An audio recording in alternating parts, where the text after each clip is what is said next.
All right, what's up, all you dorks? All you nerds. All you players, pimps, hustlers. Welcome to another open forum. Back in the saddle. Back in my throne. Back on my purple throne. Oh, I got my espressos.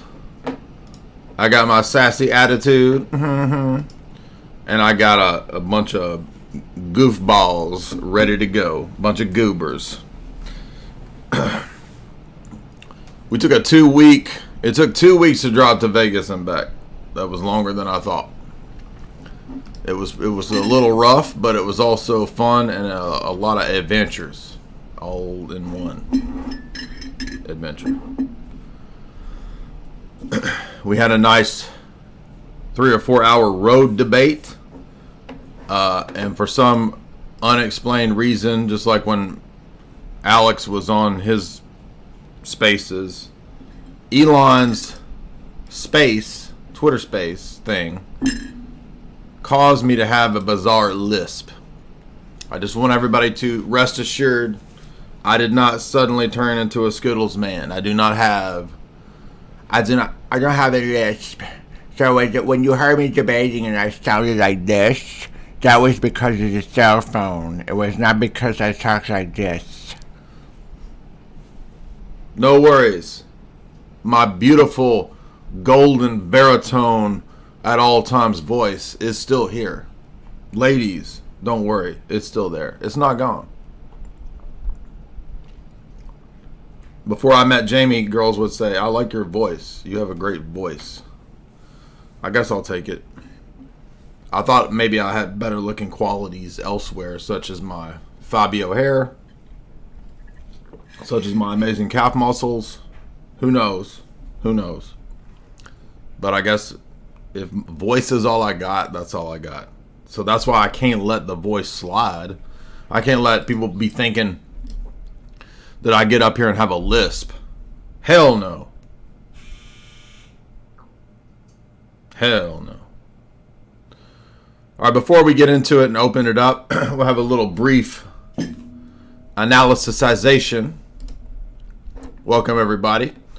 Look at that, we're already getting big numbers over here on YouTube because I ain't streamed in a week. I ain't streamed in 2 weeks. But I did get to post, by the way, many of the Perfect Guy Life Sam Hyde clips. So if you didn't watch the PGL, many are saying it was the best, their favorite PGL. Very glad to hear that. Excellent reviews. Very cool beans. I know one of the clips got over 200,000 views over on Dollar Stream. That's good news. Anyway, our Vegas event was a blast. I did multiple live performances. I'm sure some of you noticed this. Let's see if I can pull up one little clip before we get started. People didn't know what to expect. They didn't know that you get a live performance of at least 3 songs. I would have done more songs, but my Mac kept freezing up, which was really bugging me. But what are we talking about? We're talking about live performances of Funko Pop, okay? Right? You know what I mean? You know what I'm saying?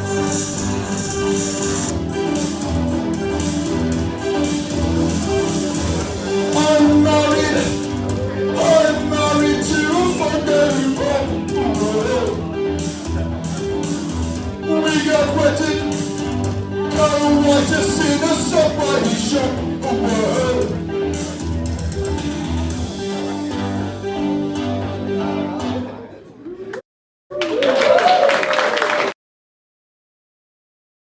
Yes, you did hear correctly. It was the majority of the audience clapping.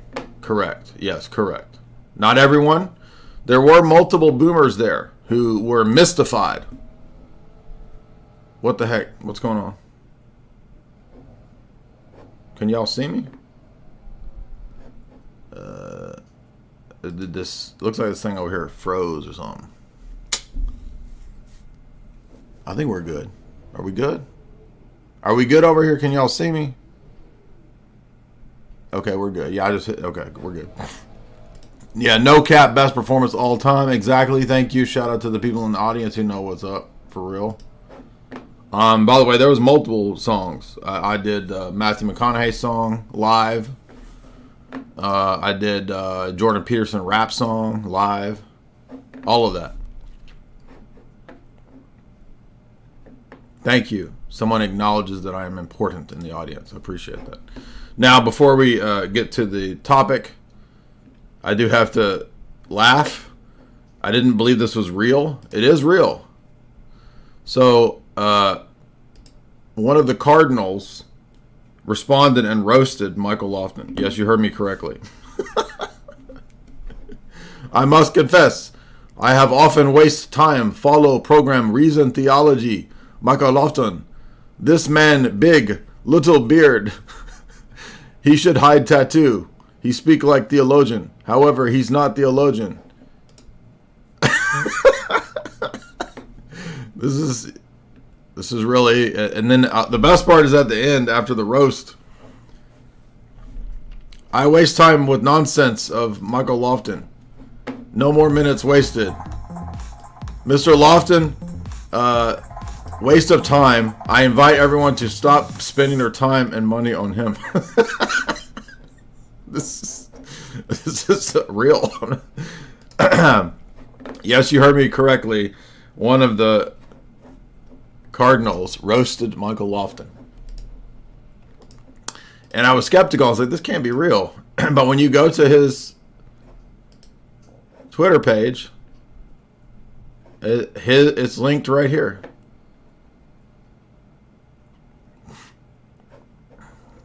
Anyway. Boom, roasted. Exactly.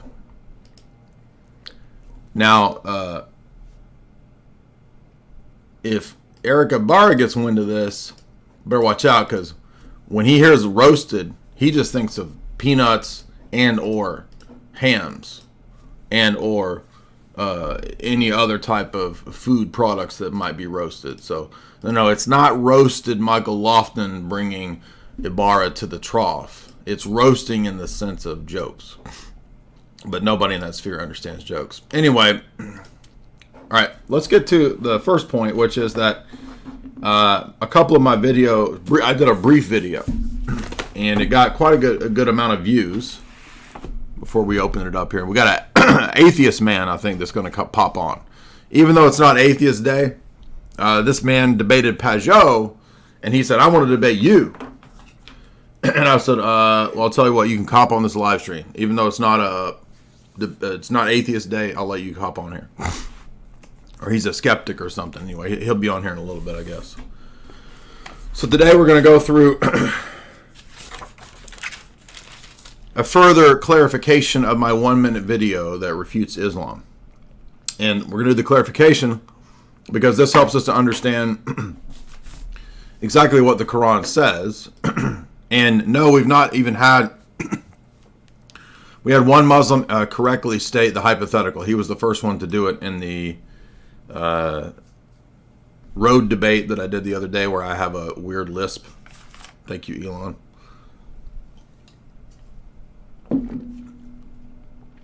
But up until him, we had no one able to state it. So we're going to go through the multiple passages in the Quran that talk about that you're supposed to go to the Bible, to the Torah, to the Gospel to confirm this new revelation. Because this is, again, kind of the ultimate refutation. So we'll start with two. There's not too many of these. I'm going to go through them and hopefully we'll see. It won't take that long. We'll hit each one of these and then we'll open it up. So first is 277. No, not 6. 2. I'm married to a funka who pop. By the way, we had a great live event. We sold over our target in Vegas. We had a great presentation from Isaac. Jim Bob did great with his stand-up. I did some, quote, comedy, cringe-core music. It was a blast. Jamie did a great presentation, and then I did my geopolitics conspiracy presentation. All right. First one is, do they not know that Allah is aware of what they conceal and what they reveal? And among them are the illiterate, who know nothing about the scriptures except lies, and so they wishfully speculate. Woe to those who distort the scriptures with their hands, and they say, this is from Allah, seeking a fleeting gain. Woe to them from what their hands have written. Woe to them for what they have earned. Some of the Jews claim this and that. Now notice that this is the first passage that is usually brought up.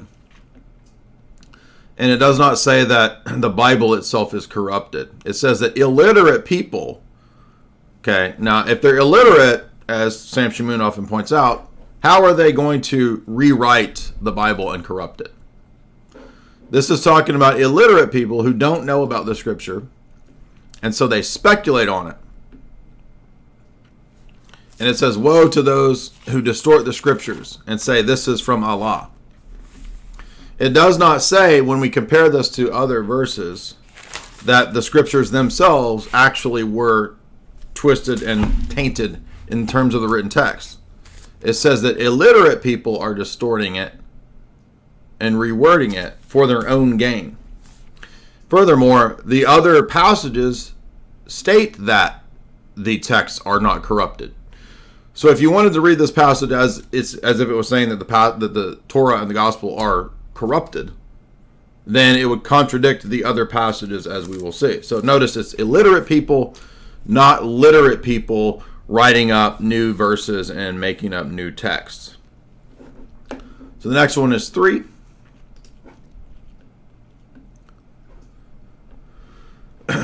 There is no God worthy of worship except him, the ever-living and the all-sustaining. He has revealed to you, O prophet, the book in truth, confirming what came before, as he revealed Torah and Gospel. So notice, Torah and Gospel are equivalent to the revelation given here, supposedly. And it's confirmed in what came before.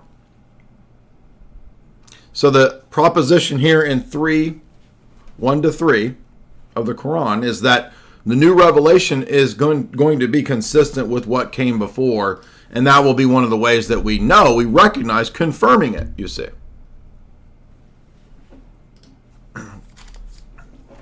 Next is 348.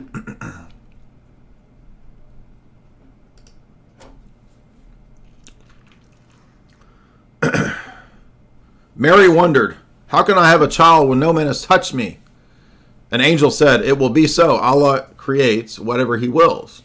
If he decrees a matter, he simply says, be, and it is. And Allah will teach him writing and wisdom, Torah and Gospel.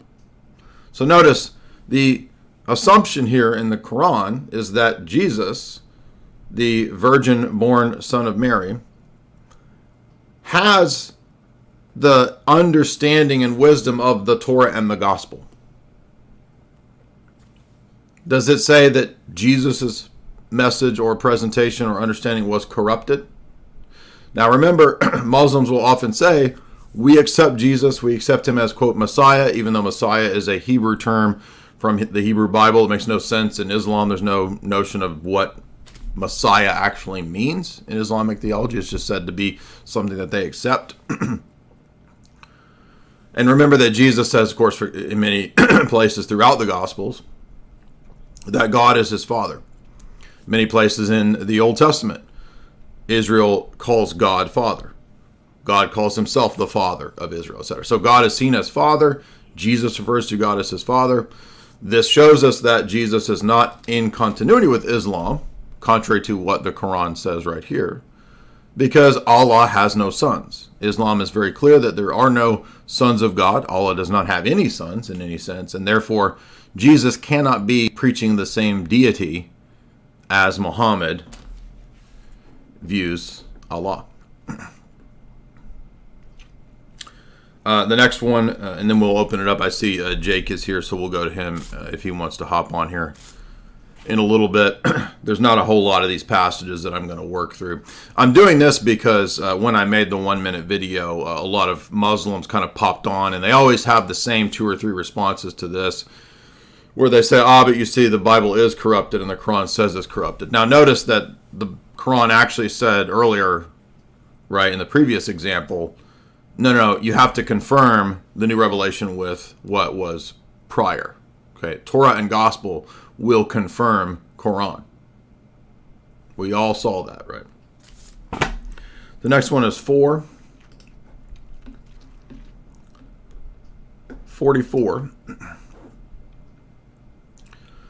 Have you, O prophet, not seen those who were given a portion of the scriptures? Yet they trade it for misguidance, and you wish to see you deviate from the right path. Allah knows best who your enemies are. Allah is sufficient guardian. He is a sufficient helper.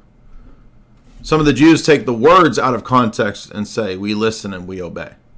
So notice this is going to be similar to one of the other passages about distorting with their tongues, right?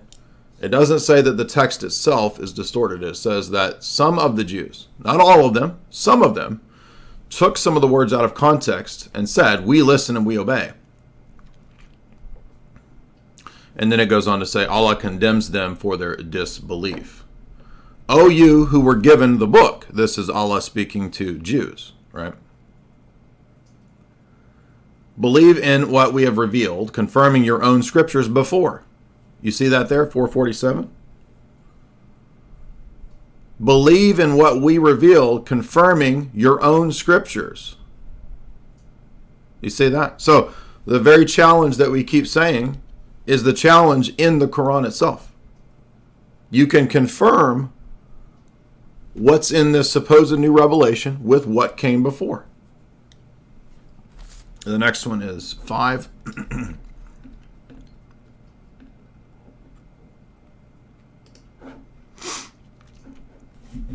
Then in the footsteps of the prophets, we sent Jesus, the son of Mary, confirming the Torah revealed before him.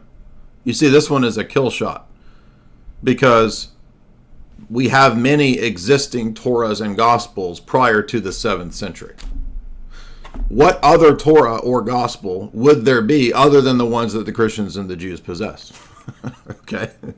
Now, this is saying that Jesus, in the 1st century, was sent by Allah and that he confirmed the Torah. Nothing about the Torah being corrupted, nothing about the Torah being made up, nothing about there being a, quote, true Torah that only Muslims had access to. Right? That's all the conspiracy stuff that they go to, for which there's absolutely no evidence. We gave Jesus the gospel containing guidance and light, confirming what was in the Torah. So notice there's a chain of confirmations here. Even the Quran assumes that Jesus confirms the Torah, the gospel confirms the Torah, and that the Quran will be confirmed via the previous revelation. 47. Let the people of the gospel, the Christians, judge what Allah revealed in it, in the previous text, you see. So 5, 46, and 47, again, very clearly enjoining Christians and Jews, here Christians, to confirm this, quote, new revelation by what came before. Now, the whole point of all this is that the prior revelation does not confirm the Quran. It's totally contrary to it. And we all know this because every time we have a debate with the Muslims, and we've debated all of the top Muslims except for Hijab, who has yet to accept the debate, what do they all say? But you see, the Quran is what corrects the gospel and the Torah. But now, wait a minute. You just pulled a bait and switch. You flipped it on me. Because the Quran says I can check this new revelation of the Quran against the old revelation. And from the perspective of a Jew or Christian, we are not going to listen to new revelation if it's inconsistent with what came prior. That's why Deuteronomy 13, Deuteronomy 18, Galatians 1 all say that the more recent has to be checked against the prior. Now, if you're a Christian, then we automatically out of hand reject all of this because there are no new revelations after the death of the apostles. But even if there were, it wouldn't work because just like, say, Mormonism, you would have the same problem here that just as if you talk to Mormons for any spate of time, they will say, you see, Joseph Smith he's in line with the Bible. We agree with the Bible. Okay, well, then I'm supposed to judge the new revelations with what came before. You see, Joseph Smith corrects where the Bible made mistakes, you see. So you see there were errors in the previous revelation. Now you got to follow the new revelation. But wait a minute, you just said that you're in continuity with the previous revelation. Correct. Okay, well, why would I not reject you if the previous revelation is inconsistent with the new revelation? Well, you see there's errors in it. Where are the errors? Anywhere that disagrees with Joseph Smith. So you see the point. You see how this is a ridiculous bait and switch. It's preposterous. And again, it even says, let the people of the gospel, the Christians, judge what Allah has revealed, if it's consistent with Torah and gospel. Okay, well, it's not. It's very clearly not. Because every Muslim, when they encounter the countless passages that deal with the Trinity or the deity of Christ, automatically, arbitrarily say, those are all the corrupt ones. Okay. So basically, we confirm the Quran with the Bible when the Bible agrees with the Quran. And they don't understand how silly this is. The only one that we had so far who could restate the hypothetical a couple days ago on the live stream, the first one.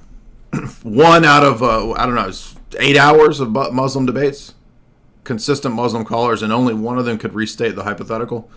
And he said, well, you have to interpret all this with the hadiths. So I can't just read the Quran. I got to read it through the lens of the hadiths, and the hadiths say that the Bible is corrupted. And I said, well, wait a minute, though. Would a 7th century Christian or Jew hearing this know to interpret it through the hadiths? And he said, yes. Not true. The hadiths are about 300 years later, so that's not true. So that was the best answer that they've had so far, but even that was ridiculous because he had to pretend like the hadiths. And by the way, what 7th century Christian or Jew hearing this would be like, so I'm supposed to go check it? But wait a minute, I have to interpret what you just said through these hadiths. I mean, it's just ridiculous. All right, next one. We got a couple more. 1037. It is not possible that this Quran has been produced by anyone other than Allah. Well, I'm glad that the Quran at least told me that it's not possible because that proves it, right? It's literally not even possible that anyone else produced it. In fact, it is a confirmation of what came before. It is an explanation of the scriptures that came before. You see that?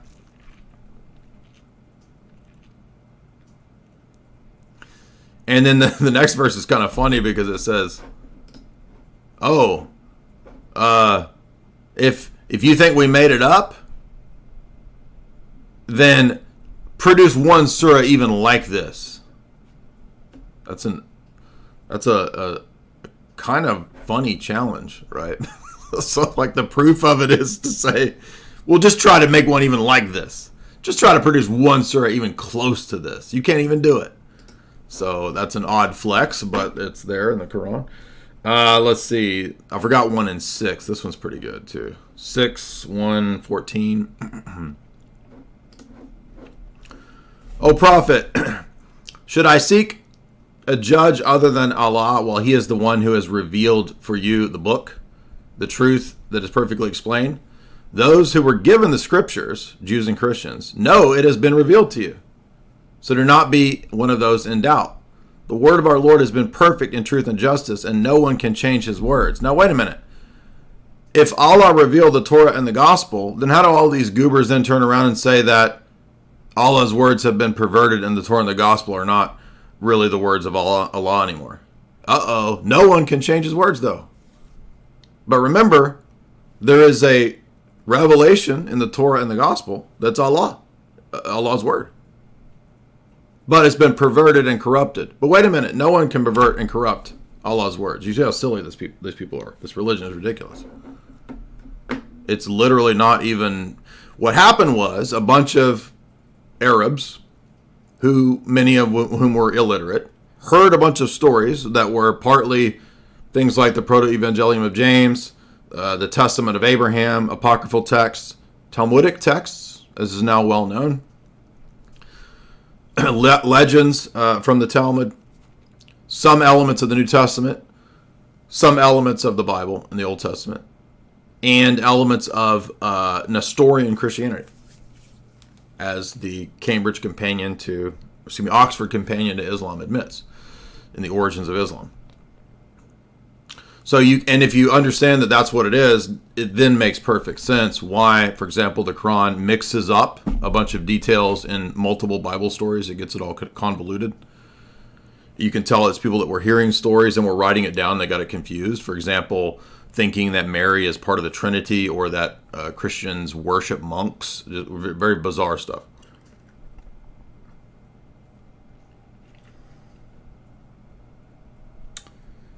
All right, and then I think there's 154. We're almost done with these.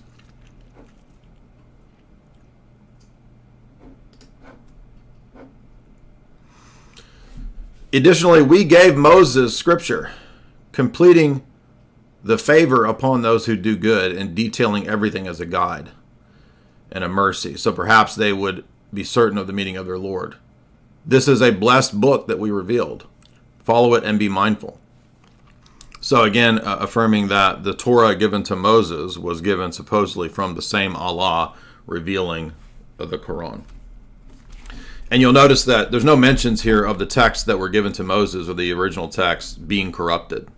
That's something that Muslims have used as an argument many centuries later to try to deal with the obvious total inconsistencies between the biblical revelation and the Quran. Let's see, I got one more, one or two more. 932. They wish to extinguish Allah's light with their mouths, but Allah will only allow his light to be perfected, to the dismay of the unbelievers. He is the one who sent his messengers with truth and the religion of truth, making it prevail over all others, to the dismay of the polytheists. So this is talking about, all right, the prophets previously, Jesus, Moses, etc. And again, it states that the revelation given at that time was correct and was from Allah. Now, again, nowhere do we see any mentions of it being twisted and corrupted. The text itself, the Torah and the gospel texts, you see. And the couple instances of it being corrupted has to do with the way that, quote, Jews twisted it with, and it didn't even say all of it, it said some of the Jews twisted it with their tongues. Let's see, 61 is the last one, I think.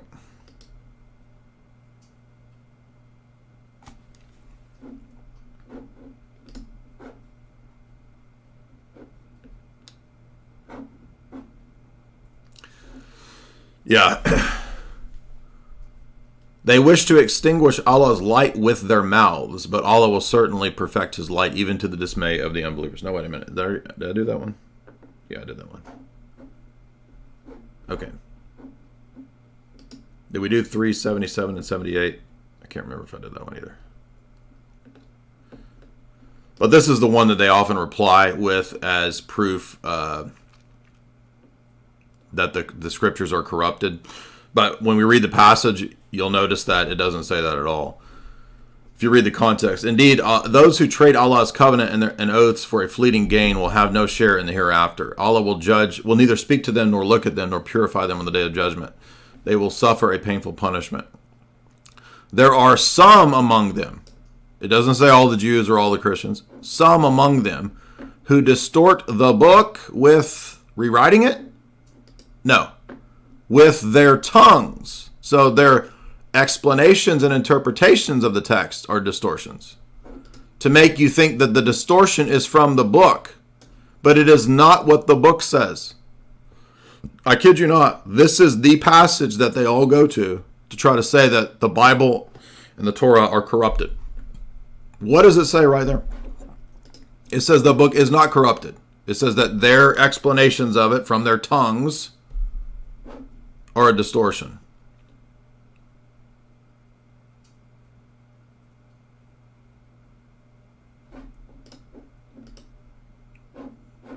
Is that clear to everybody? So that's the full list of the places in the Quran. I mean, there might be some more that I'm just not even aware of, but that's the 10 or so that I've found so far, where we are enjoined to test the new revelation with whether it's in continuity with the Torah and the gospel. And the assumption of the Quran pretty clearly is that when you go and do this, you will see that we're teaching the same thing. Well, of course, it's not the same thing, obviously. But if that is the case, that's pretty much an ender for Islam. I mean, the whole of the revelation rests on this being the case. And if this is not the case, then Islam is not true. So that's why this is such a strong argument. Now we have Jake. If he wants to hop on, you can come on and we'll have a discussion here. I know that you were interested in having a discussion. It's not about Islam. We can go back to Islam after this, if he's able to come on. And Jake had a discussion with Pajot. I've not watched this full. I watched a little bit of it, maybe a few minutes of it. But they had. Absolutely. Can you hear me? Yeah. What's up, man? How you doing? Hey, thanks for having me on. Sure. How you doing? How was your Pajot talk? I thought it was fun. I don't know. You tell me. I mean, I've gotten different responses. It was cool. A little unfulfilling. But I haven't. I only saw a little bit of like a couple clips because we just got back from like a 2-week road trip, so I haven't seen much of it. So Twitter Spaces is audio only, right? I don't get to. I just got my camera set up. Okay. You're on my channel, so you can clip this and do whatever. Okay. Is this being recorded or? Yeah, we're live on YouTube and over here on Twitter. Man, I'm pretty clueless. So. Okay. I reached out to you, Jake, because I had it had to be like 50, 60 something, like a lot of people saying, "Hey, you got to talk to Jay Dyer." Okay.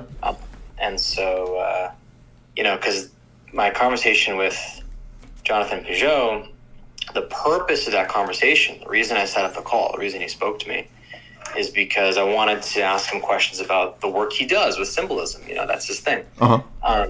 And then we get into the call. And he mentions Christianity, and I couldn't help myself. And I was like, do you really believe in that? Can I ask you about your views? Can I push you on this a bit? And I said, Jonathan, I know this is not something that we said we would discuss, but here we are. Like, can I go into this?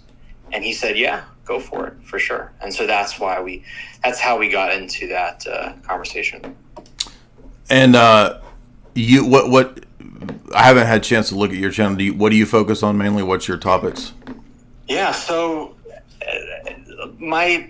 basically the question I asked him that I want to ask you is, I agree with you that there's a lot of value to be gained in practicing religion.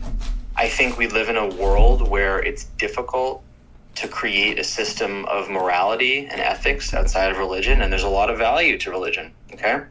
I think people should practice what they want to practice. That being said, I still think it's appropriate to say, well, hold on a minute, did the stories of the Bible actually happen? But again, I want to make it extremely clear to the listeners. I'm not saying this is so silly, you shouldn't practice religion. I'm saying there's value to religion, and it's a good question to ask, how do you know the stories happened? And I think you can be someone who practices religion or appreciates religion, but doesn't believe in the Bible word for word. So really my question is just, how do you know that the Bible, like the stories of the Bible, actually happened? Mm-hmm.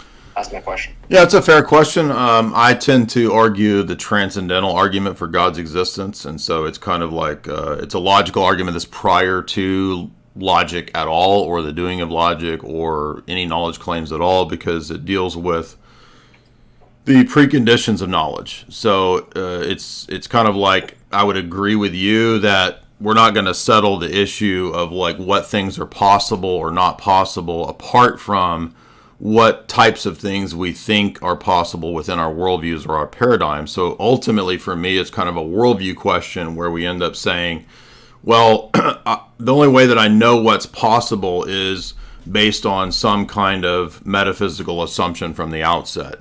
And in order to go about that, we end up having to do worldview or transcendental argumentation. So that's kind of debating things at a fundamental level.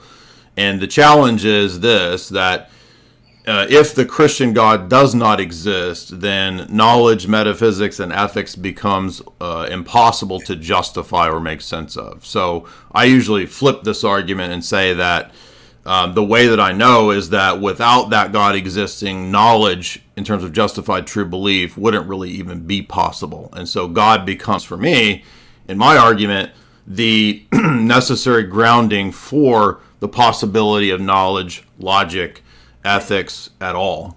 That's the transcendental argument, and I think it's the strongest one. By the way, I want to.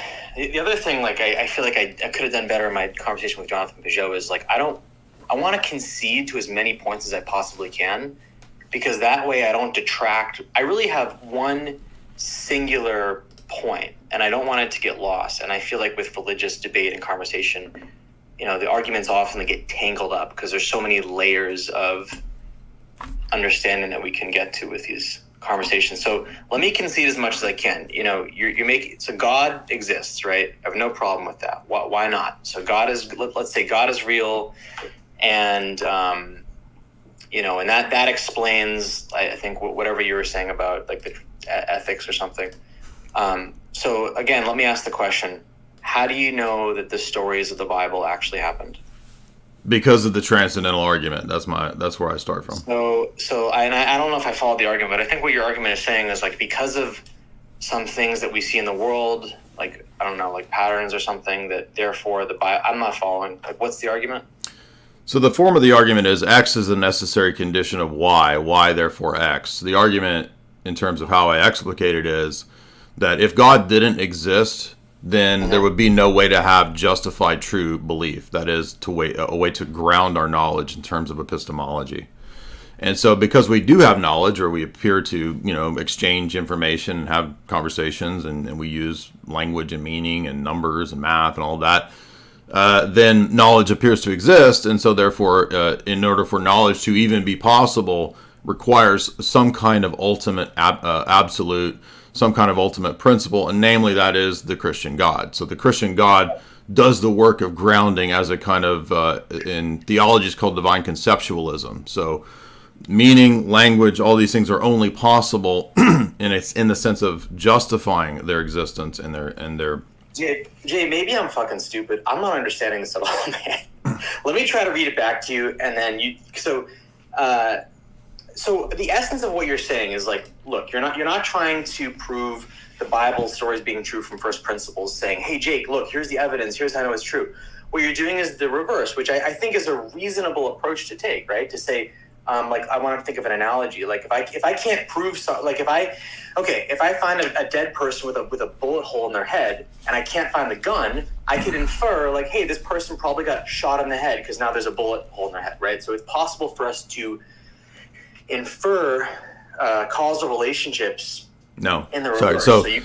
So I don't fault you for. But I really like I don't know if it's because I haven't slept enough. Like, so you're saying. Can you say your argument in like one sentence? Like, so you think the essence of what you're saying is you think the stories of the Bible happened because of some way that they're manifesting themselves in reality. I'm just not clear what you're really saying. Like, yeah, I mean, right. So again, it's a specific type of logical argument called the transcendental argument for God's existence, right? Yes. And it posits that before you can even do the type of questioning that you're asking about what's possible in terms of miracles or Bible stories or whatever, that there are prior questions that we all have and assumptions about what's possible that have to be debated and discussed first. So in your worldview, you would, as a skeptic or an atheist or whatever your position is, agnostic, you would assume that, it just doesn't seem like those things are possible. So at the outset, you and I have different accounts of what things are and aren't possible, metaphysically speaking. So the point there is just to say that... I don't think we do at all. If I told you, hey man, like my grandma rose from the dead today, you'd be like, nah, man, no she didn't. Like, let me see evidence of that. I would bet that you and I, Jay, have the same understanding of what generally is metaphysically possible. Well, no, but because my ultimate governing commitment is the Christian paradigm, yours is not. So Would no, you we, believe we, me we have if I fundamentally told- different accounts of what things are and are not possible. Would you believe me if I told you right now my grandmother rose from the dead today? No, I would not.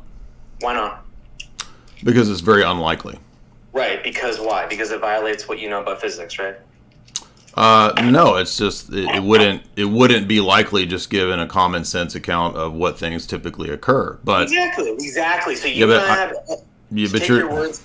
Sorry, I don't want to interrupt you. So the whole argument, I think you've missed the entire argument. The argument is not settled by particular claims about this or that event in our lives. It's a question of paradigms as a whole.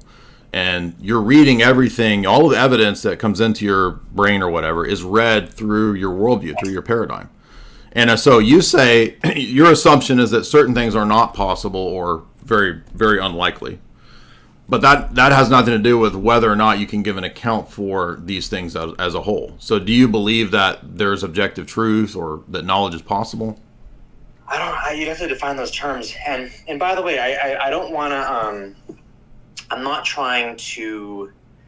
I don't want to like outright try to refute what you're saying or try to kind of push you to a corner. I really am genuinely trying to understand. Right. So I mean, we've heard skeptical claims a lot, and I don't have a problem with you bringing forward sort of the skeptical claim or the argument, but right. The point is that this is a much deeper issue than whether or not it's possible for something out of the ordinary to happen. So let's say that your grandmother did appear to, come back or wake up out of the coffin or something like that.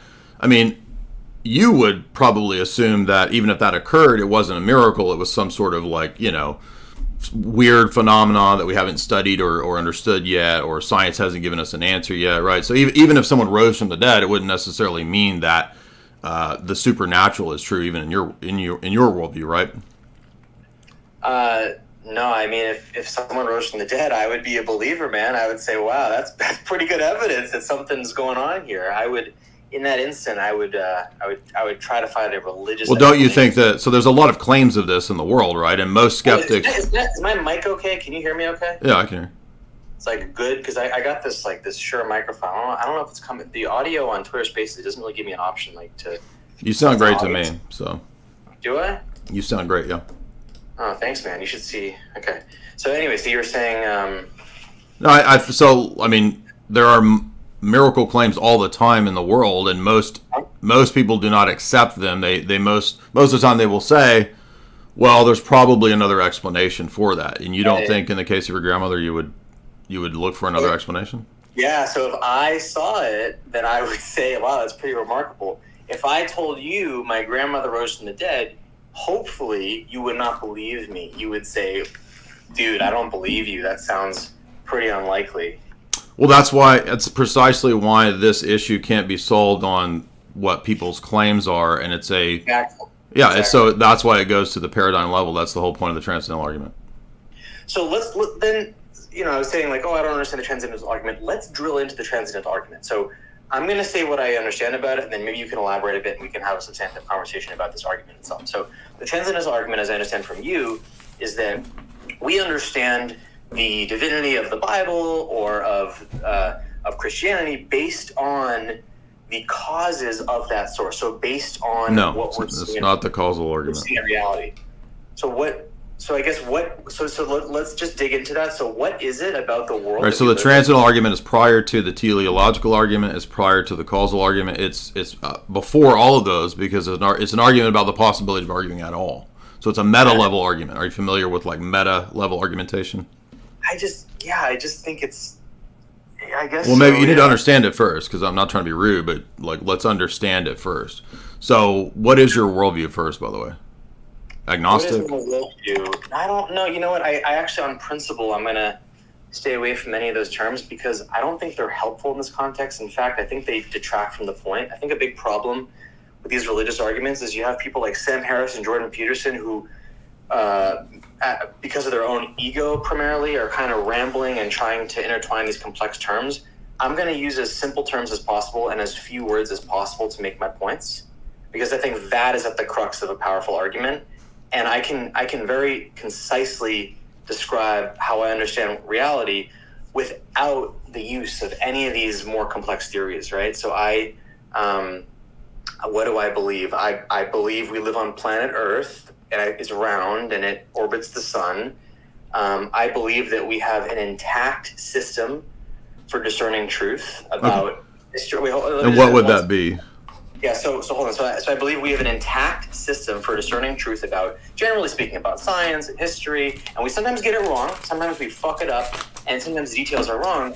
But you and I both agree, I don't even have to ask this, you and I both agree that largely speaking, our global societal understanding of history is true, right? Neither you... No, I have no idea what that even means. That's just appeals to generalities that I don't even know what that means. So I'll be very specific. Both you and I agree that claims of the fact that the Mayans had a thriving civilization, that there was a Roman Empire that rose and fell, that the Mongolian Empire, that Christopher Columbus sailed across the ocean, all of these are historical accounts that we have created as a society and understood. And I'm going to make the bet, and please tell me if I'm wrong, that you believe these things, that you believe George Washington was the first president, that you believe Christopher Columbus sailed across the ocean. Am I correct or am I incorrect? Yeah, I don't have any significant reasons to doubt those things. So let me respond to that. So the reason you're not doubting those things is because, like myself, you agree that through the methods that as a society, as a world, we've discovered that the Egyptians had pyramids and the Mayans had a civilization and Christopher Columbus sailed across the ocean. We trust those things because we know that we have a great system for understanding historical fact. It's not a perfect system. Pretty good. Now we come to the problem here. So do you or don't you? So here's the question: do you or don't you believe that we have a really good system? No. So you're confusing. So it would help to take an epistemology class, not being a rude person by saying that, but you can assert the things that are commonly held, but that doesn't tell you that you have the right theory of epistemology or the right theory of knowledge. That's another type of question. So you're confusing the pragmatic account of what most of us believe or what we think by common sense, which is not necessarily wrong, but none of that can tell you whether you have the right theory of knowledge. But I'm asking a very simple question. Do you believe? No. So like, I'll ask in 8 words. You can ask that question, but it's ignoring what I'm raising, which is epistemology and your theory of knowledge. So you can't just keep appealing to to consensus, because at the level of epistemic theory, that's a fallacy. Okay, so I'll grant all that. So here's my question, and it's a yes or no question. And do you, Jay Dyer, think that we meaning, America, society, the world, whatever, do we have a system for discerning historical truth that works? Do we have a system that works? It works for certain things, but it can't tell you the right theory of epistemology. That's the point. I feel like invoking these terms is kind okay. of So in other words, you don't want to go into philosophy because that would be the problem. I want to go into philosophy, but I want you to answer my question. Do you think we have a system? I am answering your question, but it's such a low tier type of question that you're not familiar with what epistemic theory is. Do you know what that is? Yes. What? Do I know what is it? What is your theory of epistemology? Epistemology is. Are you Googling it right now? Has the notion of truth in terms of epistemic notions. Did you Google it to read it? I Googled it because I don't. Yeah. Right. So you're not even aware of what the issues are. The question was, what is your theory of knowledge? Not do people believe things through common sense and consensus. Do you understand that consensus is a fallacy? Consensus is a fallacy. Sure. Yeah. That can be a fallacy if everyone just believes one thing. Okay, so your epistemic theory was grounded on a fallacy because you said, well, what we know is what we all know, what America and the world has determined. I'm asking you a question. Do you think that That's a tu quoque. What's that? I don't know what these are. So you don't know what these... So why are you trying to debate these things if you don't know the basic fallacies? And you're pushing back me by asking other questions. So no, the question was about epistemology, and you're asking me another question, which is a tu quoque. So I apologize if I ignored your question. So what... Your question that I heard was you're questioning me about whether... I want to know your theory of knowledge because you said, we know. In fact, you said it twice. We know that this is the right approach to how we have knowledge of history. And I'm saying that that is not adequate and doesn't work for grounding your epistemology. That's another type of question that you can't just appeal to consensus. Yeah. So I don't know that. So let me try to answer your question, Jay. Have you had a basic philosophy class? I'm not trying to be rude to you, but I can tell that you haven't. I have. You have, but you didn't know what epistemology was. I don't know the definition as you're using. Okay, but you would learn that if you had a philosophy class. I mean, I had a degree in this. I just haven't. I just don't think it's relevant to the specific question. Oh, so epistemology is not relevant to the question of debate. Okay. No, sorry. So it's been a while. So the theory of knowledge. Okay. So now I remember what it is. Gotcha. So now I remember what I learned in undergrad about epistemology. I am with you. It's an ontology, and there's, all these terms. I just look. To be honest, I don't think. Right. So you're going to go back to appealing to avoiding the question, right? You're going to go back to appealing to your basic question. What's your question? Your question is, what is epistemology? Is that your question? Wow. No. You said that we have a basic way for discerning truth, and we know and we know. You said it twice. We know, right? And I said, how do you know that that's the right criteria for determining truth, that that's the right epistemic criteria? How do I know? But I don't think you want to be asking that question, and the reason I don't think you want to be asking that question is because if that's a sincere question, then you're calling into question everything we know about reality. You're not even aware of basic philosophy, so... Okay. So if you're going to have a debate, you need to know the basic terms. Mimocrity.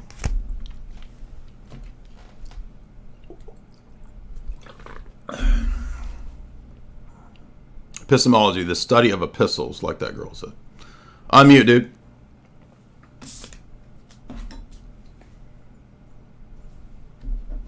Mimocrity, unmute.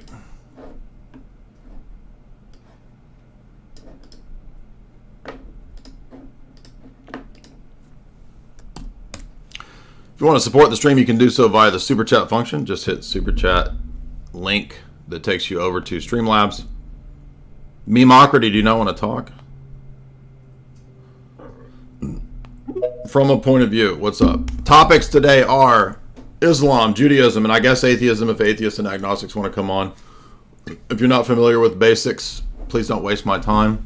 Sneako's Islam, Judaism, Roman Catholicism, Papacy, Protestantism, Hebrew roots, Gnosticism. What's up? Do you hear me, Jay? I do. Good. So I just wanted to speak with you about something that you talked a lot about a few weeks ago, pertaining to Sneako's alliance with the current dissident right wing. And I don't know if it's appropriate today if you want to talk about something else. I mean, the topics are Islam, but what is it relevant to that?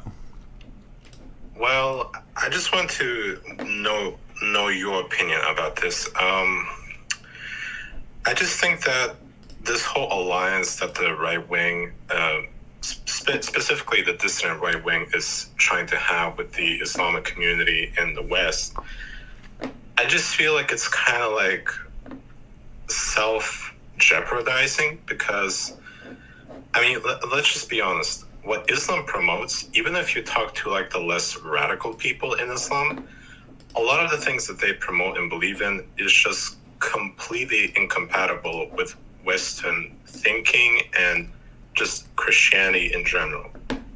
And it especially makes no sense when for someone like Nick Fuentes is friends with Sneako, despite the fact that he's a Christian.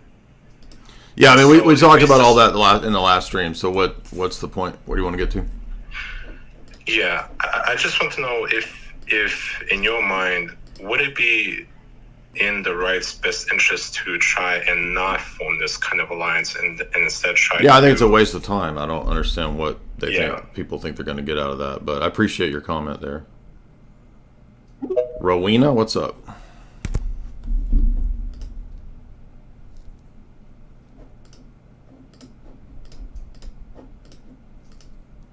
You got to unmute. Okay, I'm going to jump in and talk about Ireland and where we are in our space.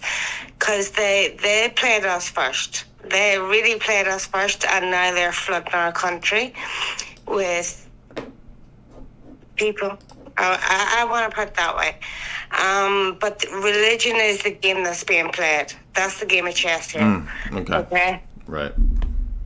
Thank you for that. Memocrity, what's up?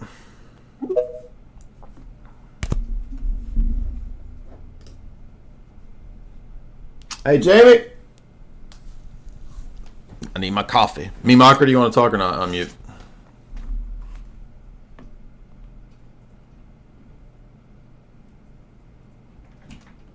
Could you make me a double shot coffee? Thank you. Appreciate it. I don't understand. Why does this guy keep hopping on here? He doesn't want to talk.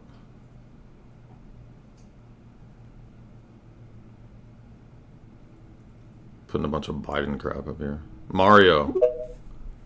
It's me, Mario. Oh. It's me, Mario. There we go. What's up, dude? What's up? All good, you?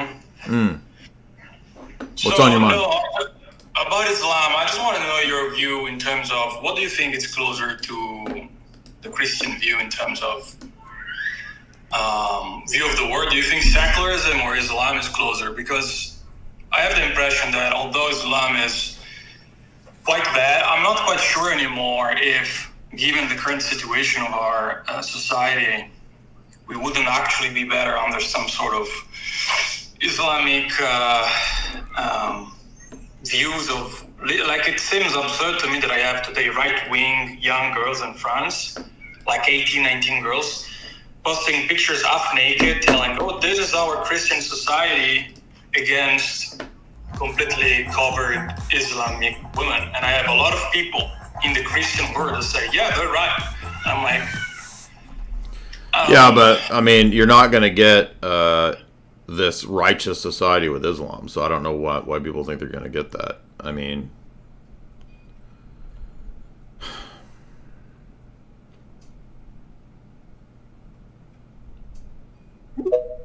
Socrates. Gotta unmute.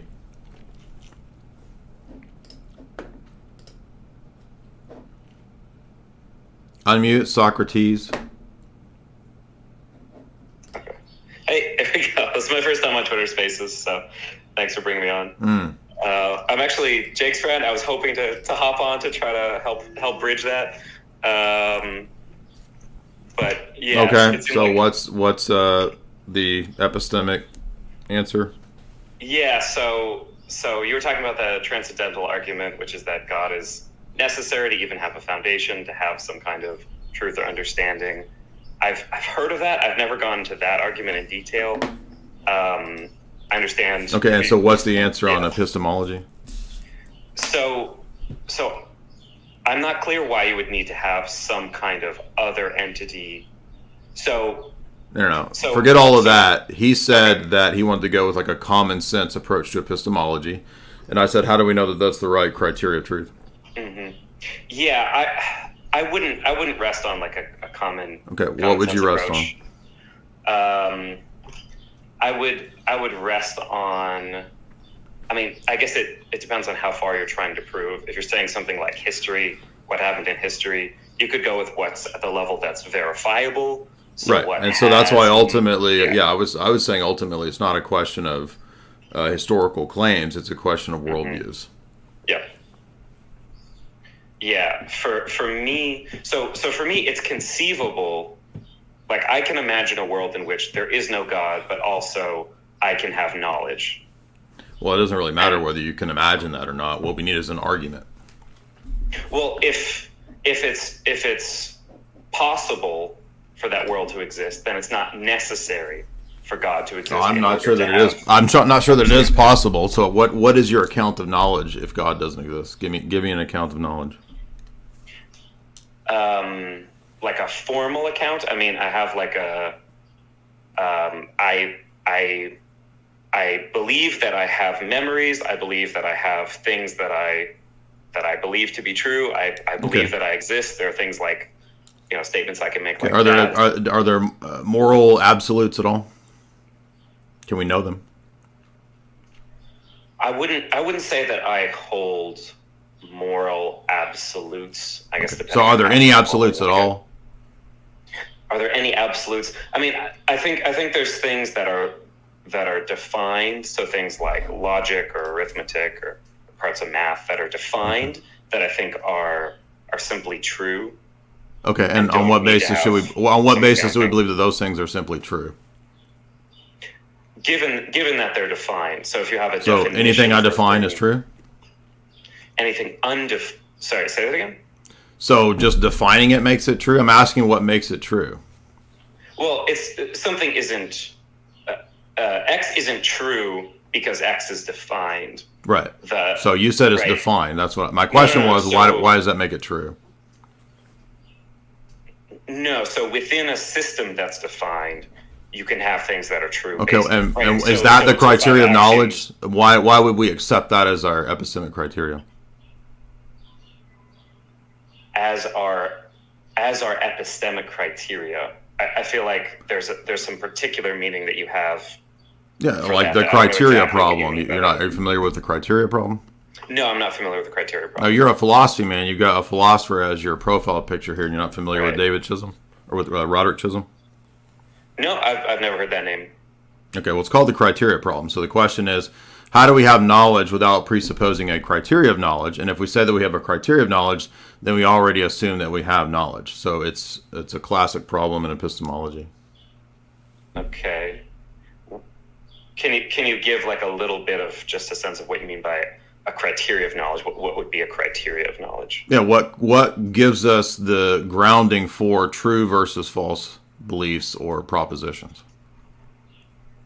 Right. Okay. So that's perfect. So let me clarify. What I'm about to explain isn't the only thing that I consider knowledge, but within a subset of things. Okay, but and the question, but you're not understanding the question because it's prior to you just asserting these things. The question is how do we? I think I'm answering the question is how do we know that that's the case?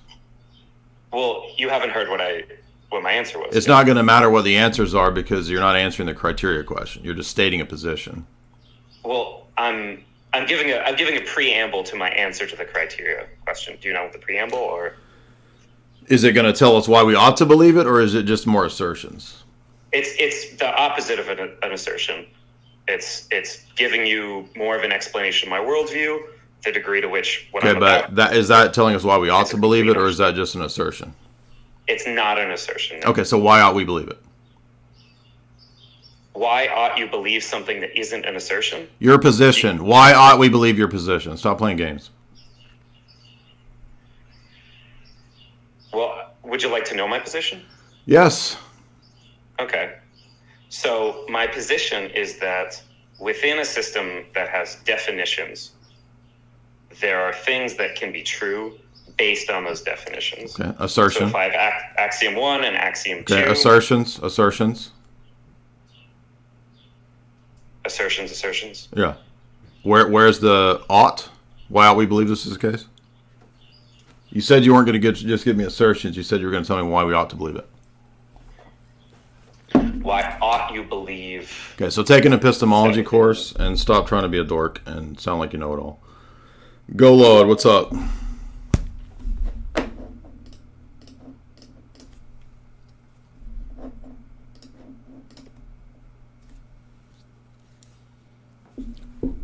Unmute, Go, Lord.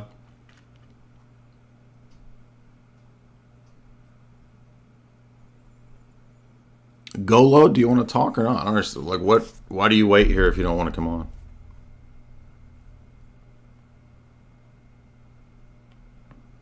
Old W.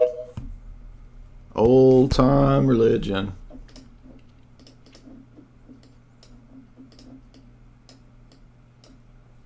OLW. Yo. Mm-hmm. Can you hear me? Yes, sir. Hello. Yeah, what's up, man? What's on your mind? Hello. Hello? Alright, so can you hear me? Yes. Sorry. It's all right.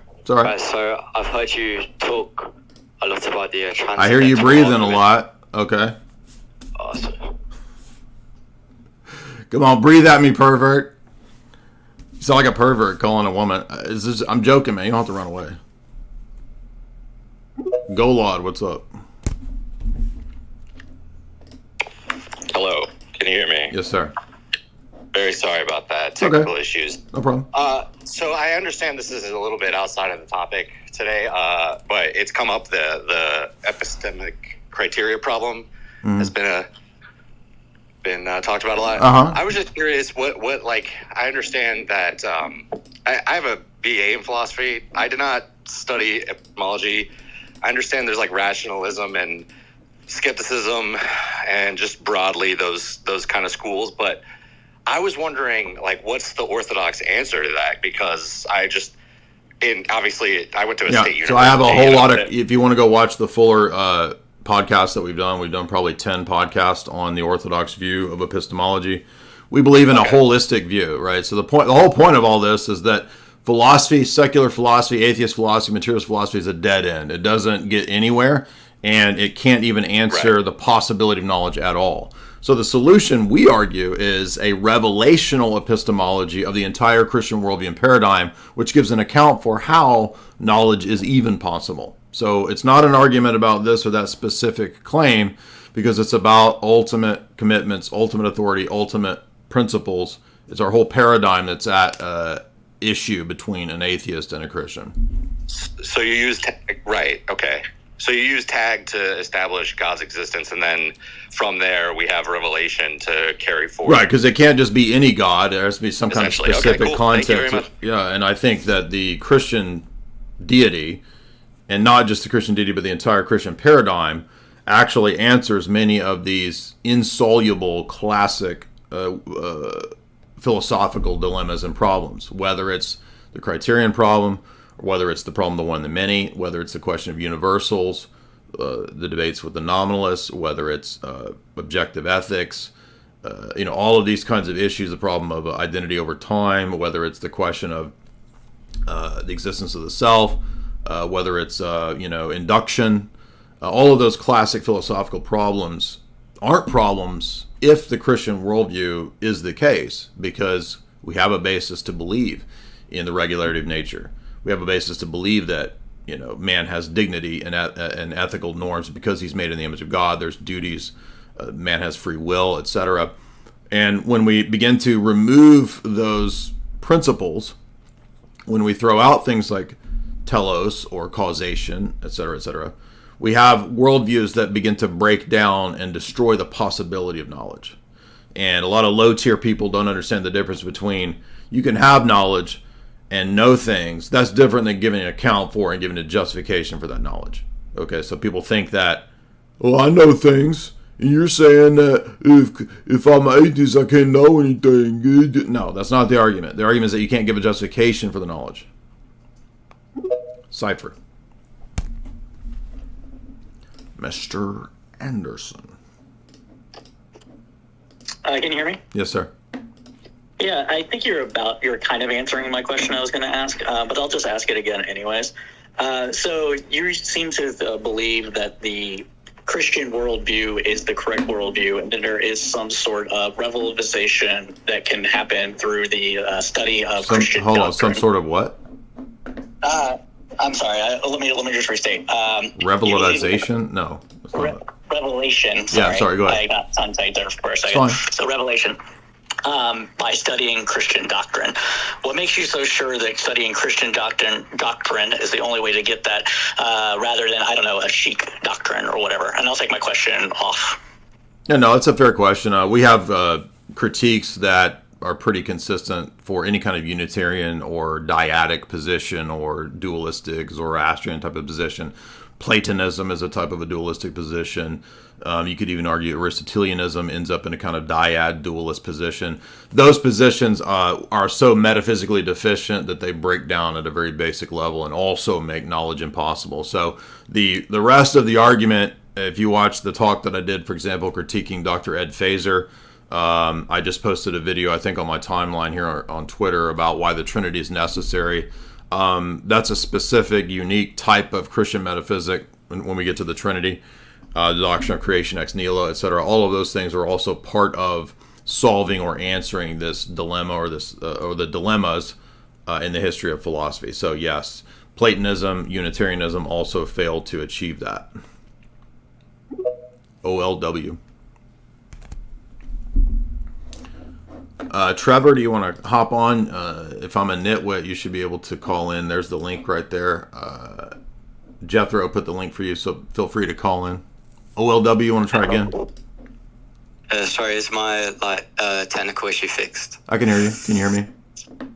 Yeah. So I just wanted to ask what your problem is with classical foundationalism and the Roman Catholic approach to apologetics. I mean, I probably covered it 100 times. So if you want a fuller treatment, you can watch 100 of the different critiques we've done. But I mean, classical foundationalism is a position that's self-defeating. It's contradictory. It's inconsistent. It posits things, for example, self-evident truths, and then it will oftentimes appeal to other things to back up self-evident truths, which means that they're not self-evident, which means that it's circular, which is the very thing that foundationalism rejects. It's not sufficient in terms of answering the post-Enlightenment challenges to foundationalism. It just reasserts itself over and over and over as if there's no problem or no issue. So it can't really address skepticism. It can't address the criterion problem of Chisholm that we just referenced about 20 minutes ago. Okay. So then I would ask, how does the transcendental argument specifically get to the Orthodox God and not absolute divine simplicity that I'm a Roman Catholic, I believe in?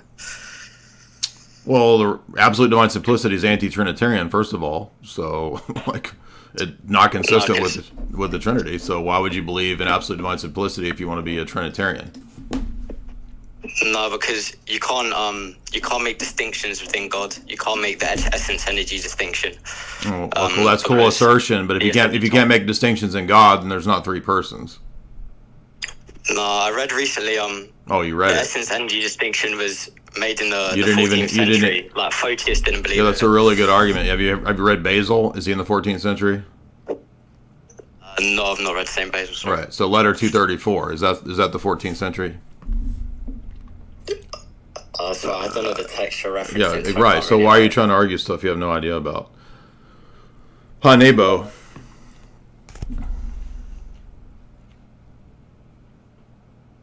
Unmute. Hello. Yeah, what's up? Hey, Jay. My question, if you posit that presupposing an entire ideological paradigm is the only way to make sense of the world, isn't that in itself rooted in assertions? No, it's explaining what we all do. So you could theoretically disagree with that, but you would be, I think, in a tougher position trying to explain that humans don't do that. I mean, you would be basically back at kind of a foundationalist or an evidentialist position, and so then I would just level the critiques of self-evidence and foundationalism. But how is that not an assertion? It's part of an argument.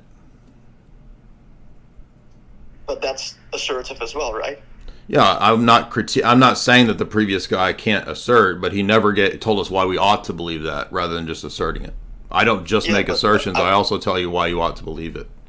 Yeah, but what you ought to believe, you do on the basis of the criteria that come from the ideological paradigm that you presuppose. Yeah, but that's why it's a holistic comparison of paradigms. You can't escape that. Everybody's in that boat.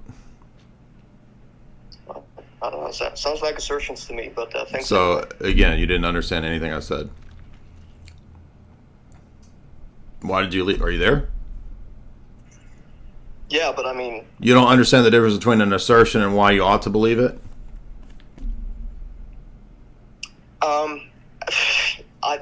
I don't know. Maybe, yeah, exactly, maybe. Right. So again, maybe you guys should learn some of the basics. You guys are trying to come and have these arguments and argue with me and voice these challenges. It's like, dude, go spend, I don't know, put the fucking video games down and watch an epistemology course or something.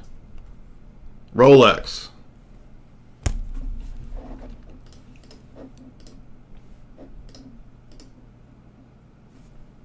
Rolex, on mute. Hey, so my question for you, Jay, is specifically on Islam. So I was watching some Christian apologetics debate with Muslims, particularly the one with Arul on Speaker's Corner. With who? And I noticed with what? Arul from Speaker's Corner. I don't know what that is or who that is. Anyway, go ahead. He's a guy who debates Muslims. Okay. So I noticed a lot of his argumentation is based on how Muhammad himself is a fictional character. So I found this interesting because from my understanding, correct me if I'm wrong, but I thought he was a historical character, like according to like scholars like, Dr. Michael Penn. He in fact was inspired by, Orthodox Christianity, which makes sense because at the time, Islam, Muhammad? Yeah. No, he's inspired by Nestorian Christianity, according to, like, Oxford Companion. Okay. John Damascus says that too, if I recall. Pelican says that too.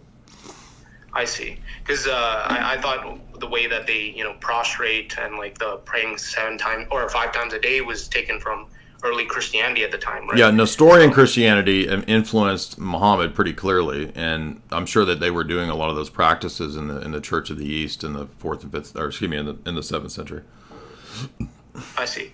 So I guess my question is that, do you think he is a historical character? I think you answered that already. And what's your? I don't. A lot of people want to have these like, Jesus never existed, Moses never existed, Muhammad never existed. I don't really even get into all of these historical evidentialist debates. You'll notice that almost everybody wants to keep things at the level of debating unverifiable historical things. So I just don't even worry with that, because almost everything that I ever do, whether it's debating Muslims or atheists or Roman Catholics, it's systemic apologetics. I focus on systems and whether there are fundamental flaws and contradictory things at the base root programming of the system. If the systems fall apart, then I don't care about anything else, and nothing else in that system matters. It won't matter historically because the system is false.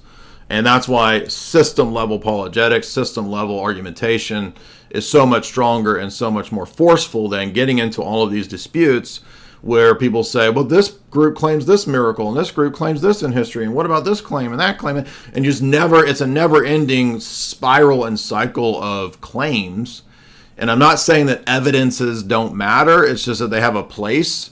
And ultimately what we find out, and I think if you argue and debate for 20 plus years, you start to realize that everybody interprets their information and their evidences on the basis of the paradigm. So ultimately, it's always just about what our conflicting paradigms are. That's why I always focus on that. So I don't have any, is it possible that Muhammad didn't exist? Yeah, I guess that's possible. Maybe he's a conglomerate. Maybe he's a bunch of different sectarian group people coming together. Or maybe he was just a dude that flopped over and was possessed, as some of the hadiths say. He thought he was possessed. I see. No, thank you so much, Jay. And last thing I wanted to ask you is, would you ever go on like George Janko's show here?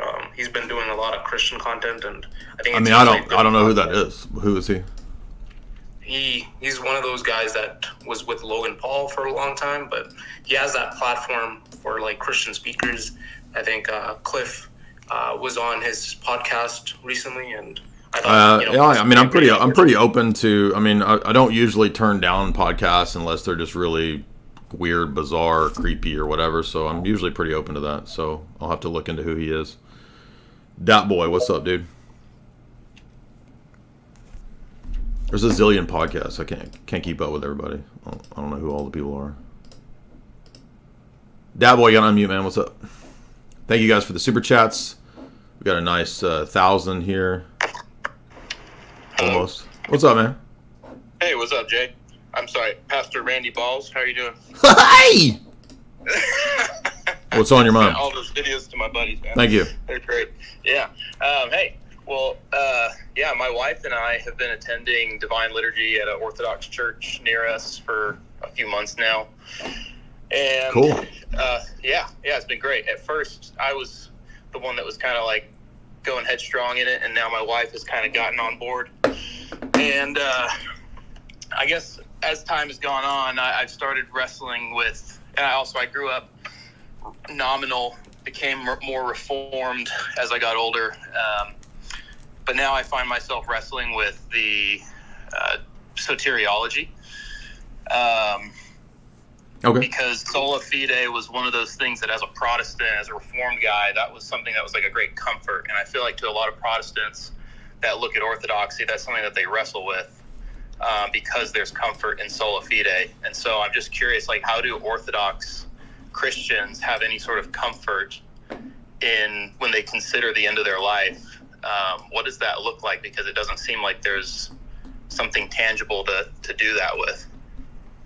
I mean, the purpose of the sacraments is to give us comfort and to give us assurance. Like, the absolution and communion are means of that assurance of being in continual communion. So that's the purpose of those things. But I mean, even if you're a Protestant and you admit the possibility of self-deception, which every Protestant I'm aware of believes that, even if you believe in, quote, once saved, always saved, and assurance of salvation, like, I mean, you still, they will still typically admit the possibility of being self-deceived. Sure. And so you're not really even in any better boat if you accept the Protestant doctrine of assurance of salvation. So yeah, that's fair. So I guess there's a lot of clarity. Well, I don't want to say clarity. There's a lot of presumed clarity in the Protestant Reformed world about, what happens when you die. And then from what I've talked to the priest at the parish I've been attending, the afterlife and what happens, it seems kind of unclear. And I guess in a way that's kind of fair, that it should be maybe unclear what happens. No, I think the Orthodox Church has a pretty fairly clear doctrine of the intermediate state. I mean, you could read Soul After Death by Father Seraphim Rose, which is a pretty good book on that. Roger Haas, what's up, dude? But thank you for that question.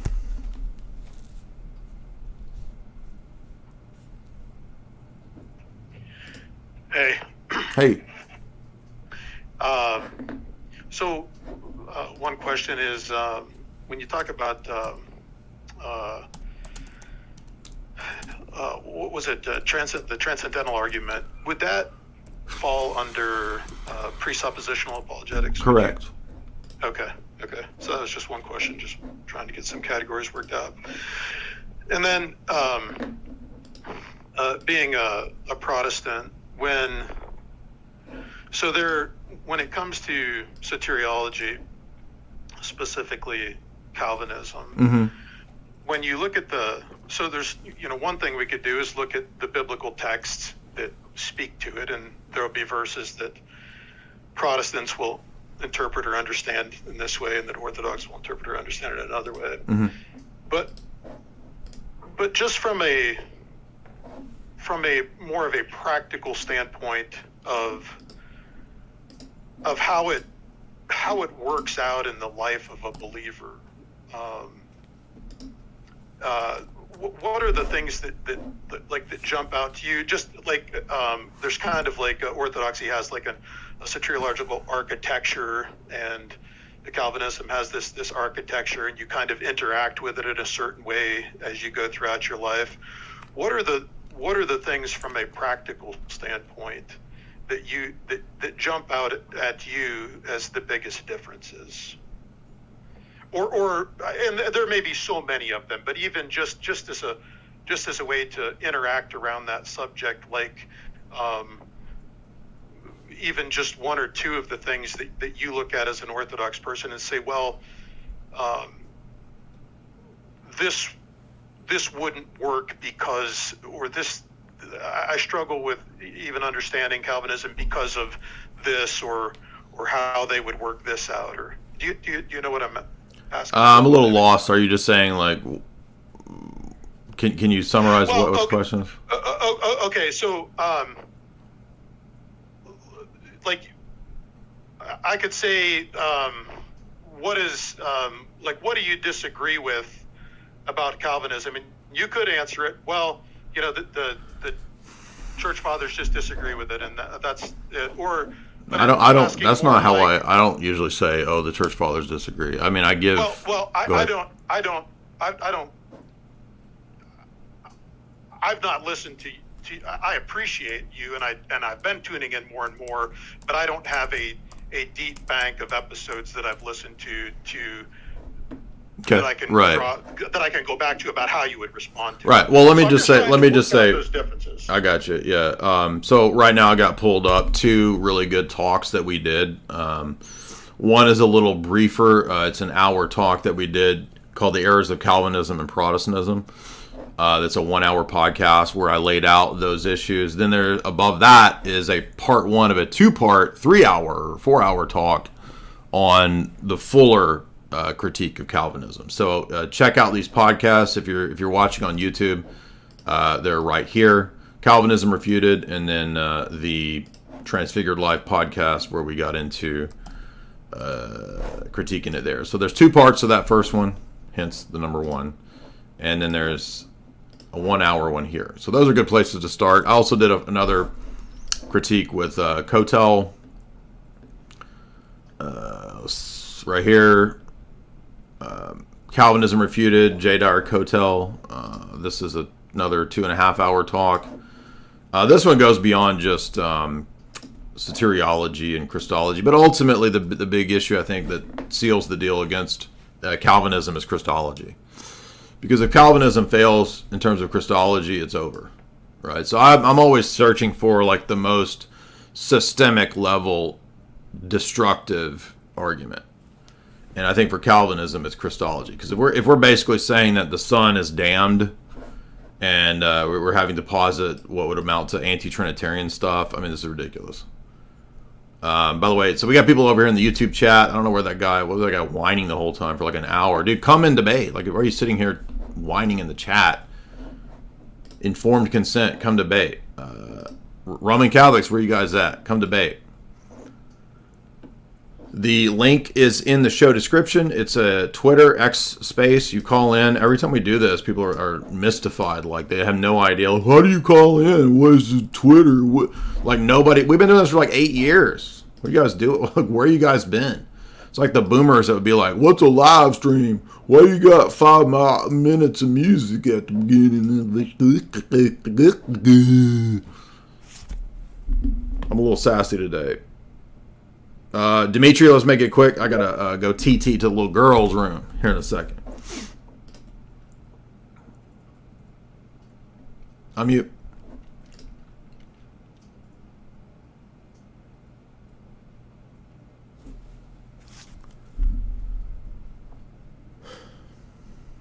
King LSR, what's up, dude? Hello? Yes, sir. I had a follow-up question because I know that guy was unaware of the letter 234, St. Basil. I'm sort of in a weird spot right now between Catholicism and Orthodoxy because like half the Orthodox positions to me make sense, half the Catholic positions, so it's a weird spot. But I wanted to ask I've been in that spot, so I understand. Yeah. So especially the philosophical ones, like I that's why I call myself Byzantine Catholic, because the philosophy, like foundationalism, that totally makes sense on the Orthodox side. But like, well, let me say first of all, what I would recommend to you and to that guy, if you go over here to my YouTube channel, on the very bottom you'll see the metaphysics talks. But in that list of talks, if you click on it, I lecture through the entirety of John Damascus's On the Orthodox Faith. Okay, John Damascus, especially in Book 3, he really utilizes the essence-energy distinction most clearly in Christology. Okay, 2 wills and 2 energies in Christ presupposes and is predicated on the essence-energy distinction for Christology. You can't have a correct Christology without the essence-energy distinction. The Sixth Council actually affirms this explicitly. So when John Damascus is writing on the Orthodox Faith, he's looking back on the Sixth Council and its essence-energy distinction argumentation in Christology from St. Maximus against Pyrrhus, and he cites it multiple times, especially Book 3. So this is ultimately, it's just absurd to argue that, it's stupid to argue that the essence-energy distinction is invented in the 14th century when it's the basis of the Sixth Council's argumentation. Yeah, because that's the kind of thing I've been running into. Before I get to my actual letter, my actual question on letter 234, I'll make it brief. But that's what I'm running into is the idea that, well, Mark of Ephesus agreed when they were when they speak about the essence energy distinction. He basically says to the Latins, yeah, we're in agreement there, but it's really the filioque that they depart on. He doesn't agree. No, he doesn't. That's not true. Yeah, it might be just something I read. There's a theory that, Neo-Paganism is not even what Palmas believe. I'm sure you're aware of this. I mean, Dr. Ticon Pino just put out his PhD thesis on this topic. Everybody in the Orthodox world has read it. I mean... Yeah, that's a separate thing. But in terms how is it a separate thing when it's on that very issue? What do you mean? No, I mean, it's separate to my question on 234. Oh, okay. Go ahead. Yeah. So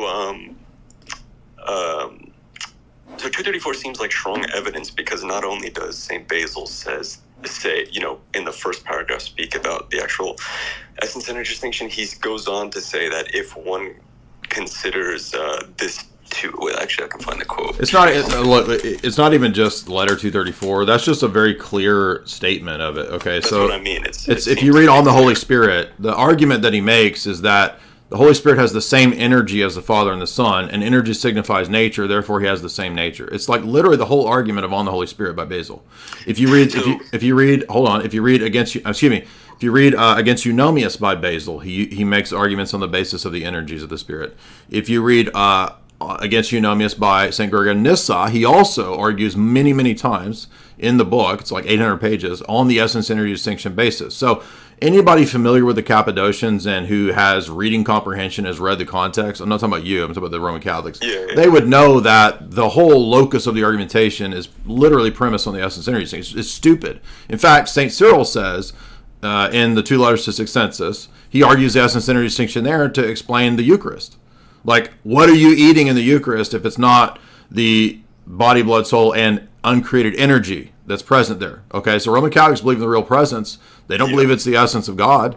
They don't believe that it's... They probably are going to argue that it's a created accident or a supernatural created substance, whatever route they want to go. It doesn't matter because Ephesus has already settled that it's the uncreated energies. St. Cyril argues consistently that it's the energies that deify the human nature of Christ, the same energies that deify the Eucharist. Mm-hmm. How could that be if there's no essence energy distinction? And if you read the debate between Palamos and Barlium, the whole debate shifts to what are we participating in? And that's a much easier way to refute this because Roman Catholics can talk all day long about formal distinctions and Scotism and this and that. Yeah. Okay, let's set all that aside. And what are we participating in? Because if it's an uncreated light that we're partaking of, or is it a created light? And by the way, the easiest way to refute this is if you go through my Theophanies lecture. This is my new way to approach this whole question. The Theophanies, clear as day, especially in Leviticus, say that it's the glory of God that's present in those manifestations. Well, that's not a creature. Unless the Roman Catholics want to say that's a creature, this undoes their whole ADS doctrine. Mm-hmm. Yeah, I am familiar with the sort of Franciscan halfway of participation, but I see what you mean. Okay, but what are the Theophanies? Yeah, I see what you mean. Because if one were to posit that, yeah, the Theophanies would be the strongest case in that because they have to be completely God without being his essence. Exactly. Yeah. And it multiple times over, especially in Leviticus, it says the glory of the Lord appeared to all of Israel. When the cloud comes down. Okay, is that a creature? Is God's glory a creature? God says he doesn't give his glory to creatures. Right. So I guess... And no Roman Catholic, by the way, believes that it's the essence of God. No, yeah, that's true. Well, I guess what tends to happen with these patristics is, and I will check what you've referenced beyond what I've already read. Sure. But what tends to happen with these patristics is one will attempt to read, like say it's letter 234, in the light of ADS and say, sure, well, this is the way. Yeah, that's what Taylor Marshall did 10 years ago. Yeah. Oh, I'm not even aware that he commented on this, but yeah, so one would try to read it in the sense that, this is speaking of, this is how we know God, so it's simply an act of the intellect. You see what I mean? Right, but see, the argument that's made is that, especially the Cappadocians and then Palamos later on argues that the same distinction between the persons is the same distinction, but the level of distinction is the same as between the persons and the essence-energy distinction.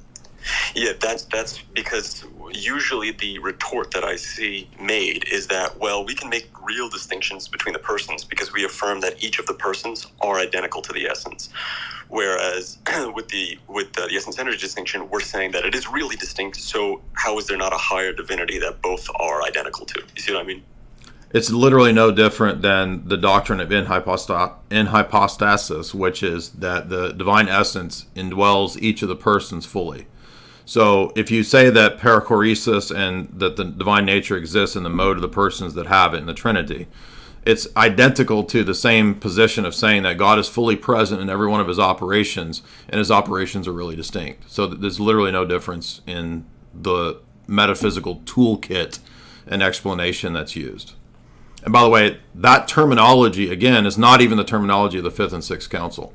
If you look at the Fifth Council, when it argues about in hypostasis, it uses the notion of the divine essence being fully present in each person without diminution, separation, or division.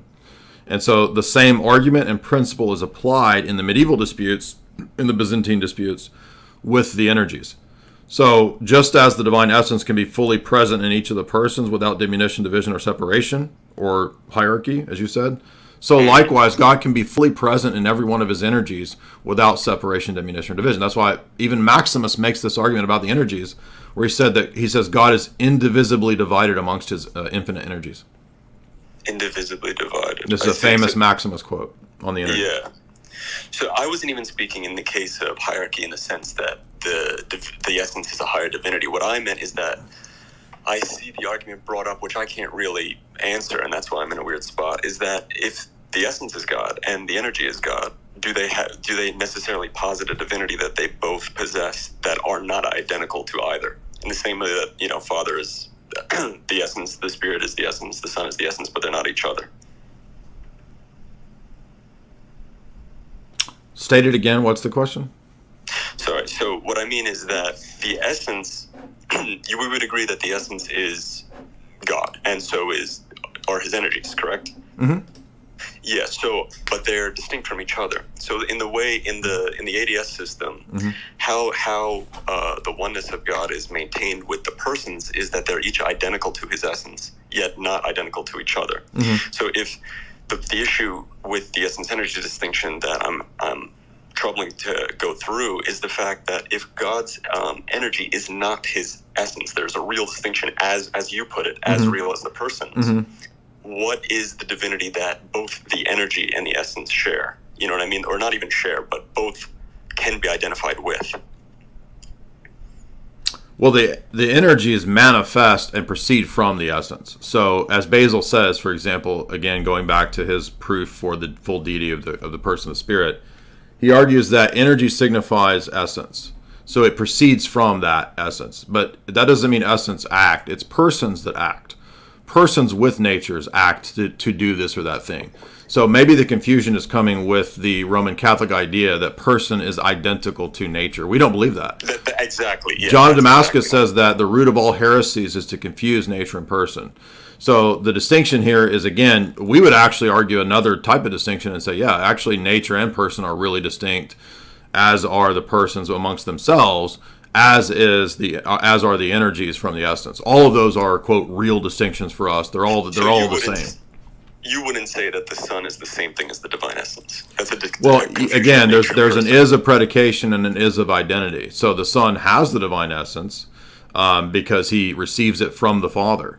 But no, we do not reduce. This is a reductionist modalist move to reduce person and nature. It's just just another mistake of absolute divine simplicity. And let me show you how that's an impossible position. If God is reducible to, if the persons are reducible to or identical to the essence in a strict identitarian sense, then how do you have one hypostasis entering into time and space and the other two not? Yeah, that the incarnation always seemed puzzling. Exactly, because an absolute divine simplicity being who is pure act, reduced to his own essence as pure act, cannot be incarnate in time and space in one mode, in one person, where the other two persons are not. It undoes the incarnation. That's why in the Summa, Thomas says that we have to predicate that any of the persons could have become incarnate. But correct, and that's false. That's absolutely against orthodoxy, because Jesus says that no one has seen the Father at any time. If no one has seen the Father at any time, who are all these Theophanies throughout the Old? So in other words, we're just totally divorced from the Hebrew Bible, which is the crazy part. Well, I think he's saying could, not necessarily have, but I don't see how it's... No. But again, the argument, if you read John 5 through 9, the argument Jesus makes is that no one ever can see the Father. The Father doesn't become incarnate. That's my point. Yeah. So who was Moses talking to on Mount Sinai in Exodus 33? Who is Abraham eating a meal with, right? And Jesus says in John 8 that I was there with Abraham. Oh, no, yeah, I hold that. Right. Those are the words of Christ. You can't not hold them. Yeah. So I think, but if you want a specific text, I think probably the best at this point on that issue would be the, I mean, you could read Pino's text, it's pretty complicated, but actually the Palamite Synods have been translated by Norman Russell. And I just finished reading all 4 of those a couple months ago. That's a good thing to read. I would read John Damascus is on the Orthodox Faith, particularly Book 3. Because you'll notice if you read Book 1 on the Orthodox Faith, he does posit the essence-energy distinction.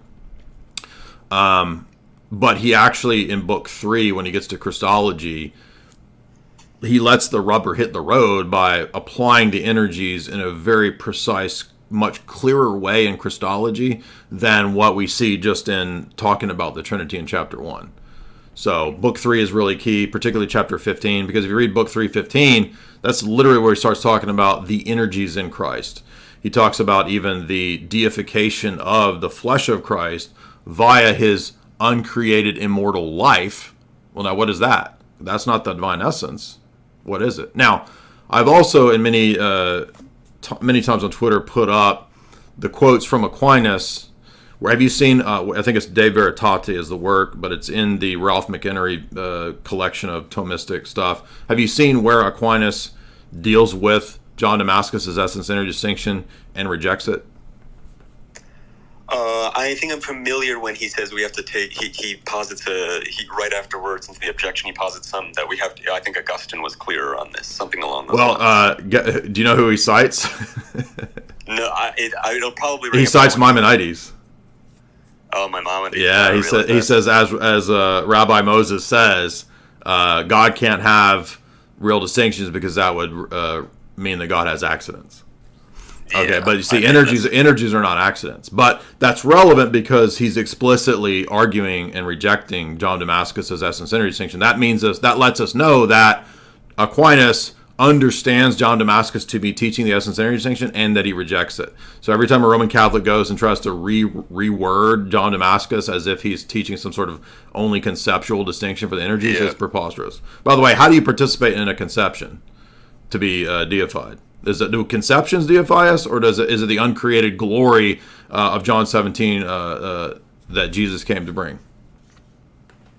Yeah, I mean, to be frank with you, when I mostly through Jonathan Pajot was very close to converting to Orthodoxy because it made more intrinsic sense. I thought the essence-energy distinction was, I was like, oh, this is a really cool position because it separates the quote-unquote monotheistic faiths, you know? Yeah, right.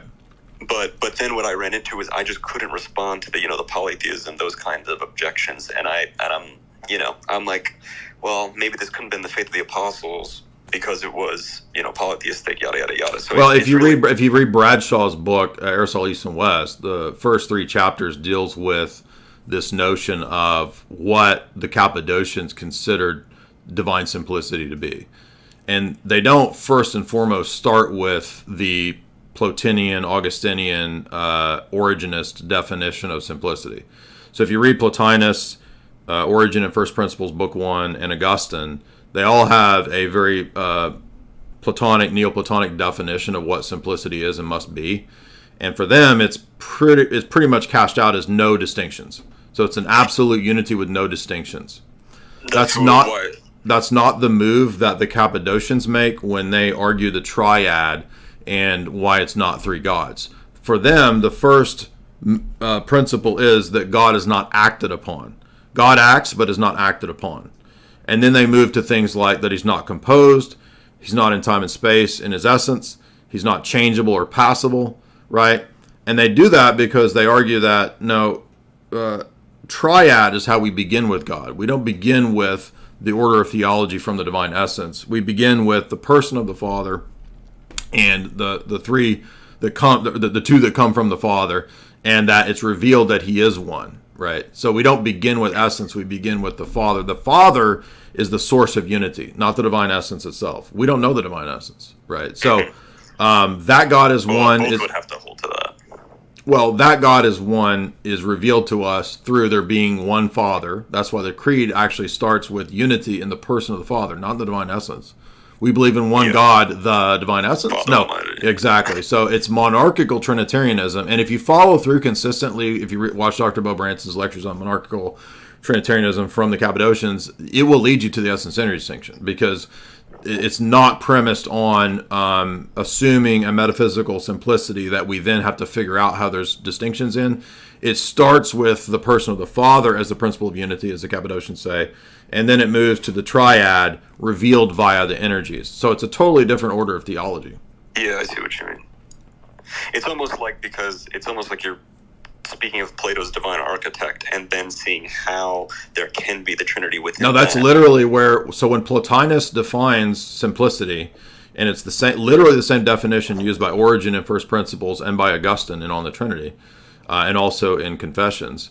It's literally that. It's the Platonic idea of what simplicity is, and that's not what the Cappadocians do. They don't. If you read the Radigalwitz thesis, which I did a whole lecture on, Radigalwitz basically just goes through all the church fathers prior to the Cappadocians, and then focuses mainly on Basil and Basil's idea of simplicity. And he points out that it's the essence-centered distinction is the only way to know God in Basil. And would you chalk that up to the historicity being that Christianity was more, aboriginal to the Greek world, whereas Augustine himself even admits that when he reconciled Neoplatonism with Christianity, that's when he converted?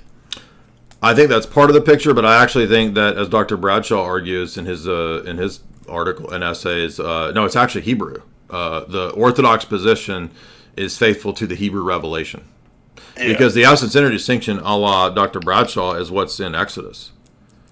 No, that's what I mean. I just mean that Christianity, literally through Paul, moved to the Greek world, whereas the more Western world of, what at that time was Roman France, Italy. And I see what you're saying. Yeah. Bradshaw has a good point on this, where he argues that in Greek, there was actually more terminology and toolkit to make the distinction between essence and energy, and that in Latin they don't even have that toolkit, so it didn't make sense to them. Yeah. All right. Well, I don't want to take up too much of your time, but I'll definitely. No, those are great questions. Yeah, definitely check out those things that I mentioned there. Appreciate those questions there. Let's see. Welcome, Father Deacon. Let's see.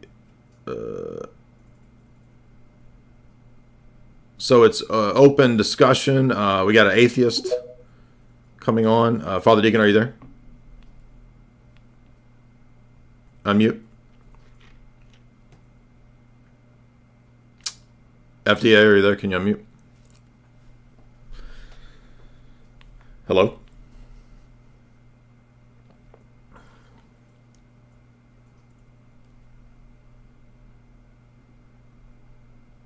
I can't hear anybody so far.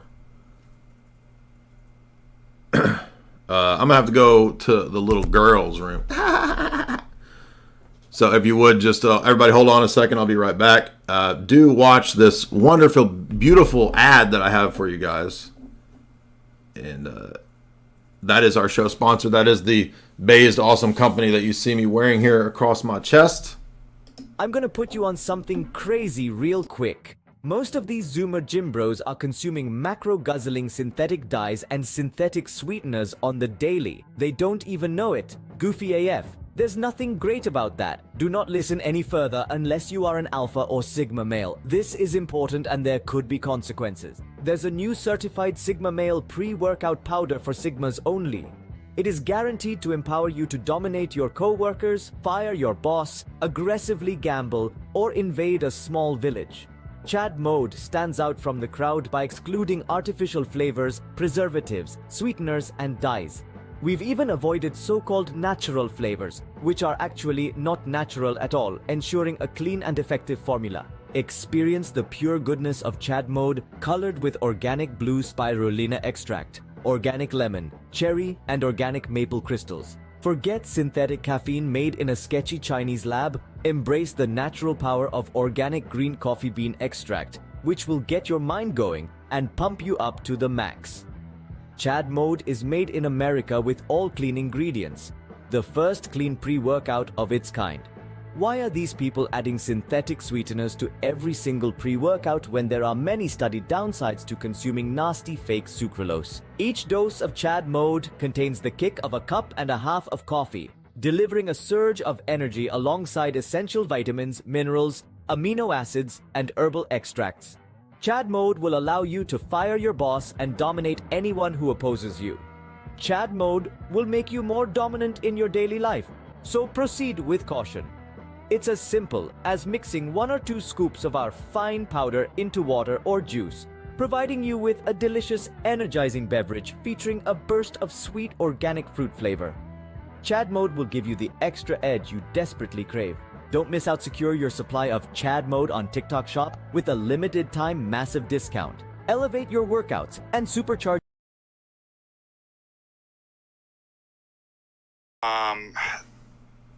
It was the best one ever. Oh, good. And a lot of the talks are about this. In fact, I think the star of the conference was Dr. Nathan Jacobs, who's written with Dr. David Bradshaw, and he basically gave a whole breakdown of where the West went wrong with their theology, starting with Augustine. We went into the Christophany, everything you were saying, and he went into essence energies distinction. Oh, nice. How this resolved the problem. What was really amazing about what he did is everything that we've been saying for years, and these are difficult concepts, he just broke down layer by layer in a really approachable way of, why did they come up with created grace? What happened tying into Greek philosophy? Why did they come up with this Augustinian divine simplicity, and what kind of impact that had? And then ultimately tied it into why their notion of anthropology is faulty. Oh, good. Yeah. Soteriology. Everything. Like the whole history of the collapse of Western theology and its problems in Rome. He just went through the whole historical and philosophical analysis of, in a way that like people who had never even heard of it got it. Yeah, I mean, let's just look at how removed from the actual text that system is, right? Aaron lifted his hands towards the people and blessed them and came down from the offering of the sin offering and the burnt offering and the peace offering. Moses and Aaron went into the tabernacle of meeting and came out and blessed the people. Then the glory of the Lord appeared to all the people, and fire came out from before the Lord and consumed the burnt offering on the altar. Then all the people saw it, and they shouted and they fell prostrate on their faces. So notice in this text very clearly that the theophany here is called the glory of the Lord. So it's not created. And no Roman Catholic believes that the divine essence is in time and space, and they don't believe that it's created. This is an ender for that whole stupid position. And as I said 1,000 times, and as that guy that was just on here realized, if you heard him say it, like, if you have a problem with this, with the theophanies in the Old Testament, then doesn't it stand to reason that you're also going to have a problem with the incarnation? Because it's just another type of theophany. It's one hypostasis in time and space. The other two hypostases are not in time and space. And so this whole absolute divine simplicity, reducing God to his essence and to pure act, literally makes this impossible. When they reject the position of God in time and space, or the uncreated in time and space like this, they don't even realize they're undercutting their own incarnation position. So it's stupid. And you know what we brought up too? So during Q&A, after he explained this, I went up, because we had two philosophers that were able to talk about this. And in the Q&A, we were able to draw a connection to, this is precisely because the Muslims are stuck in the same paradigm. Yeah. That they end up basically saying, why do they have a problem with the incarnation? Exactly. God can't enter into space and time. He can't be. And so that was an interesting point. Yeah, they're more consistent. If God is an absolutely simple essence and he's reduced to that, then an absolutely simple essence doesn't come into time and space, and Muslims are more consistent than Thomists. Yeah. Great point. Also, another great point, too, is it destroys the notion of the Trinity, too, because we went into a discussion about, and you see this in the Reformers, because there was also a critique of Calvin, Zwingli, and all these guys, autotheos. They don't have the monarchy of the Father. Right. And so they actually have to say the essence is, yes, some detached essence apart from person is the cause of the persons. I actually, yeah, you'll love this, Father Deacon, because I just read in this, so we were on a 2-week road trip, and I got the chance to read probably 3/4 of this book, The Cambridge Companion to Western Mysticism and Esotericism. And a couple of the chapters dealt with medieval Latin mystics. And I didn't actually think it was going to be that interesting. I thought it was going to be kind of weird and boring. But no, it's actually very relevant to illustrating this very issue, that medieval Roman Catholicism was constantly struggling between, on the one hand, their mystics and the penchant that the mystics had for, quote, union with God, and then being condemned by the church because of positing a, quote, a real union.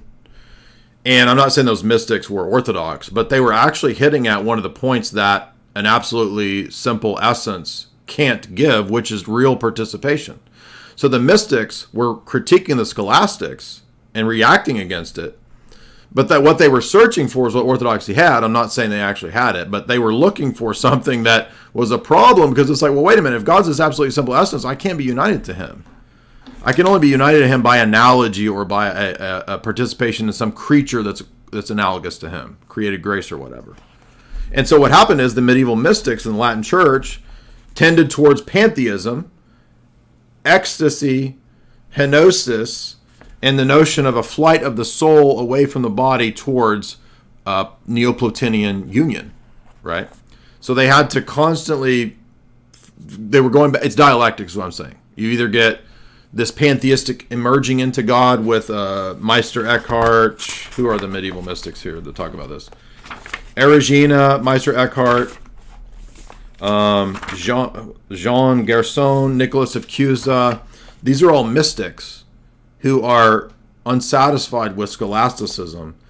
And while they're not getting the essence-energy distinction part right, they're looking for a real union that the created grace doesn't give them. Isn't that interesting? Yeah, and that we discussed that too. Is like, for the West, that's the only way you can go. So exactly. You have this kind of dialectics. And not only that, too, what was really interesting, it was incredible. All the haters, right? All the people pushing penal substitutionary atonement, Augustinian original sin. I mean, we covered it all. Like, it would have been great for them to hear. And why Augustine in the West, all the way going through even medieval times and scholasticism, couldn't get the whole will. And like this back and forth between Pelagius, it's like, well, Augustine's wrong on this, but if you try to correct, now all of a sudden you're a Pelagian, right? And they had no kind of paradigm to resolve these problems. The entire history of the West is just going back and forth, falling into either one of these kind of dialectics, like you said, with either this kind of the mysticism and kind of collapsing into monism, right, or dealing with soteriology, the will. It was really amazing. I can't wait to get the videos up in about a month. Will people be able to see it? Yeah. Okay. So somebody asked me a super chat here. H. Brazzi, $10. Where can we find the Road live stream that you did where you had a lisp and sounded like a trad cat? It's right here. What do you mean? Debating Sneako's Islam, Tate's Catholicism, Protestantism, Judaism, Gnosticism. 10,000 views, 7,800 tuned in. It's right here. What do you mean? It's right there as a Twitter space, so you can go watch it there.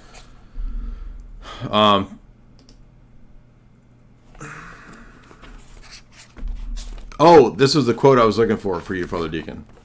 One of these medieval... this is Meister Eckhart, right? Get what he says here. He says that the union that the individual soul has with the divine is so profound that God has to set aside Trinity to become one with the soul. So Trinity is tertiary to the simple essence that is. So, in other words, all the world religions are kind of after this simple essence. Roman Catholicism might have a Trinity or something like that, or Orthodoxy or Christianity, but ultimately it's the soul's union with the one. That's Meister Eckhart. So this is just regurgitated Platonism. Yep. And notice, too, that a lot of these medieval mystics in the West, it's the soul's union with God as it departs from the body. It's anti-body, anti-resurrection. Yeah, we discussed that too. The Neoplatonists. There was a funny joke. I forget. Somebody was basically saying, was thinking, hey, well, maybe Neoplatonism is compatible with Christianity. No. And I don't remember if it was a reference to Augustine or some of the Latin fathers after Augustine. And Nathan Jakes was like, have they not read Porphyry? Well, most of the Christianity, it's pretty clear it's not compatible. Most of the heresies by the Fifth Ecumenical Council are noticeably influenced by Platonism, and that's why Justinian shuts down the Platonic Academy, and so it's banned in Byzantium because of the fact that it's so obnoxious to the teaching of the church. In fact, whether it's iconoclasm or whether it's monophysitism, for many cases of monophysitism, or whether it's absolute divine simplicity in Marcion. People don't know Marcion had a doctrine of absolute divine simplicity as well, as Radagolwitz says. It's all mainly from the font of Platonism. In fact, Aristotelianism is less of a threat to orthodoxy because even in Byzantium, Palamos and others were still studying apodictic, treatises and apodictic logic. And he writes the apodictic treatise on the spirit, Palamos does. So those are less of a threat. And I'm not saying that Aristotelianism is not heterodox or a threat, but because the Synodicon condemns Aristotle just as much as Plato. But Platonism seemed to be more and more of a threat than... By the way, what are the people in the chat arguing about? I don't know. Let me see. No, I'm talking about the YouTube chat. If people want to come to debate... Val, do you want to come debate? You think I'm a bad man? Please come make your case. By the way, my paper went into that icon dualism as these issues came up. The iconoclasts really come out of this kind of Platonic... Yeah, they do. Neoplatonic thought, and correct. That's why the Orthodox Church pushed against that using the theology of the icon. Because remember, in Platonism, the reality is not actually, even if they say participatory, there's a separation between that and the image of the material world. So pushing back against Evagrius and Origen, and which is Neoplatonic thought, the church and its love of icons specifically defined a material sacramentology of the theology, which is understood only through the theology of icons. So I would actually argue in my paper, iconoclasm comes out of these Neoplatonic thoughts. Right. So that's what Meyendorff says in Byzantine theology, is that they're using Origen's arguments, and Origen is getting it from Plotinus. So we have a skeptic who would like to discuss tag and epistemology with you. I'm going to let him talk to you if you're okay with that. I don't want to lose my temper because Just he was. give me 1 second. Sure. He was in here earlier, so we're going to let Jake back in to have a discussion with you. That way he doesn't feel like he has to deal with me again. And I don't want to come off as mean, because we all know that I'm mean, and I just got to quit being mean. But I don't have a whole lot of patience if we're dealing with people who don't want to address, things that are pretty common in philosophy. So, Jake, if you want to have an interaction with Father Deacon Dr. Ananias, you're welcome to. Hey guys, am I back in? Sure. Hey, thank you. Thanks for letting me back in. By the way, I didn't think you were being mean. I guess I think we might have been talking past each other. I mean, I think I should have framed the question like this. Like, I have a particular question, and this question, in my view, doesn't require us to define and interrogate and kind of debate deeper philosophical definitions. But our response is that it does. Okay. So then I guess, I guess I have been ineffective and I have failed at articulating my question in such a way that has gotten a response from you. So I want to try again. And again, my goal is just to get a response. So I want to grant you everything that you want to be granted. I want to accept the definitions as you have stated them for every philosophical term that you might have, and any claim of my own ignorance. So I think that the impasse that we're having is that you think that the questions that I'm asking or the things that I'm saying to you aren't addressing what your challenge is, and my response is that the challenge is more fundamental than the question that you're asking. The challenge is more fundamental. Right. I'm just. My challenge to you is more fundamental. My response is more fundamental than the level of discourse or dispute that you have about historical events and historical claims.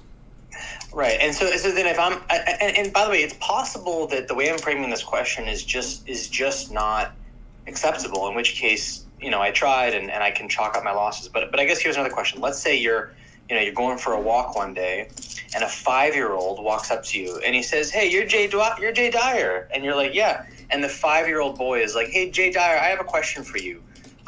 Do we as a society have a way of ascertaining historical truth? Yes or no?" What would you say to that 5-year-old? Again, if you restate this, it's ignoring the question that we're asking, which is that you're assuming a whole bunch of things that have not been demonstrated yet.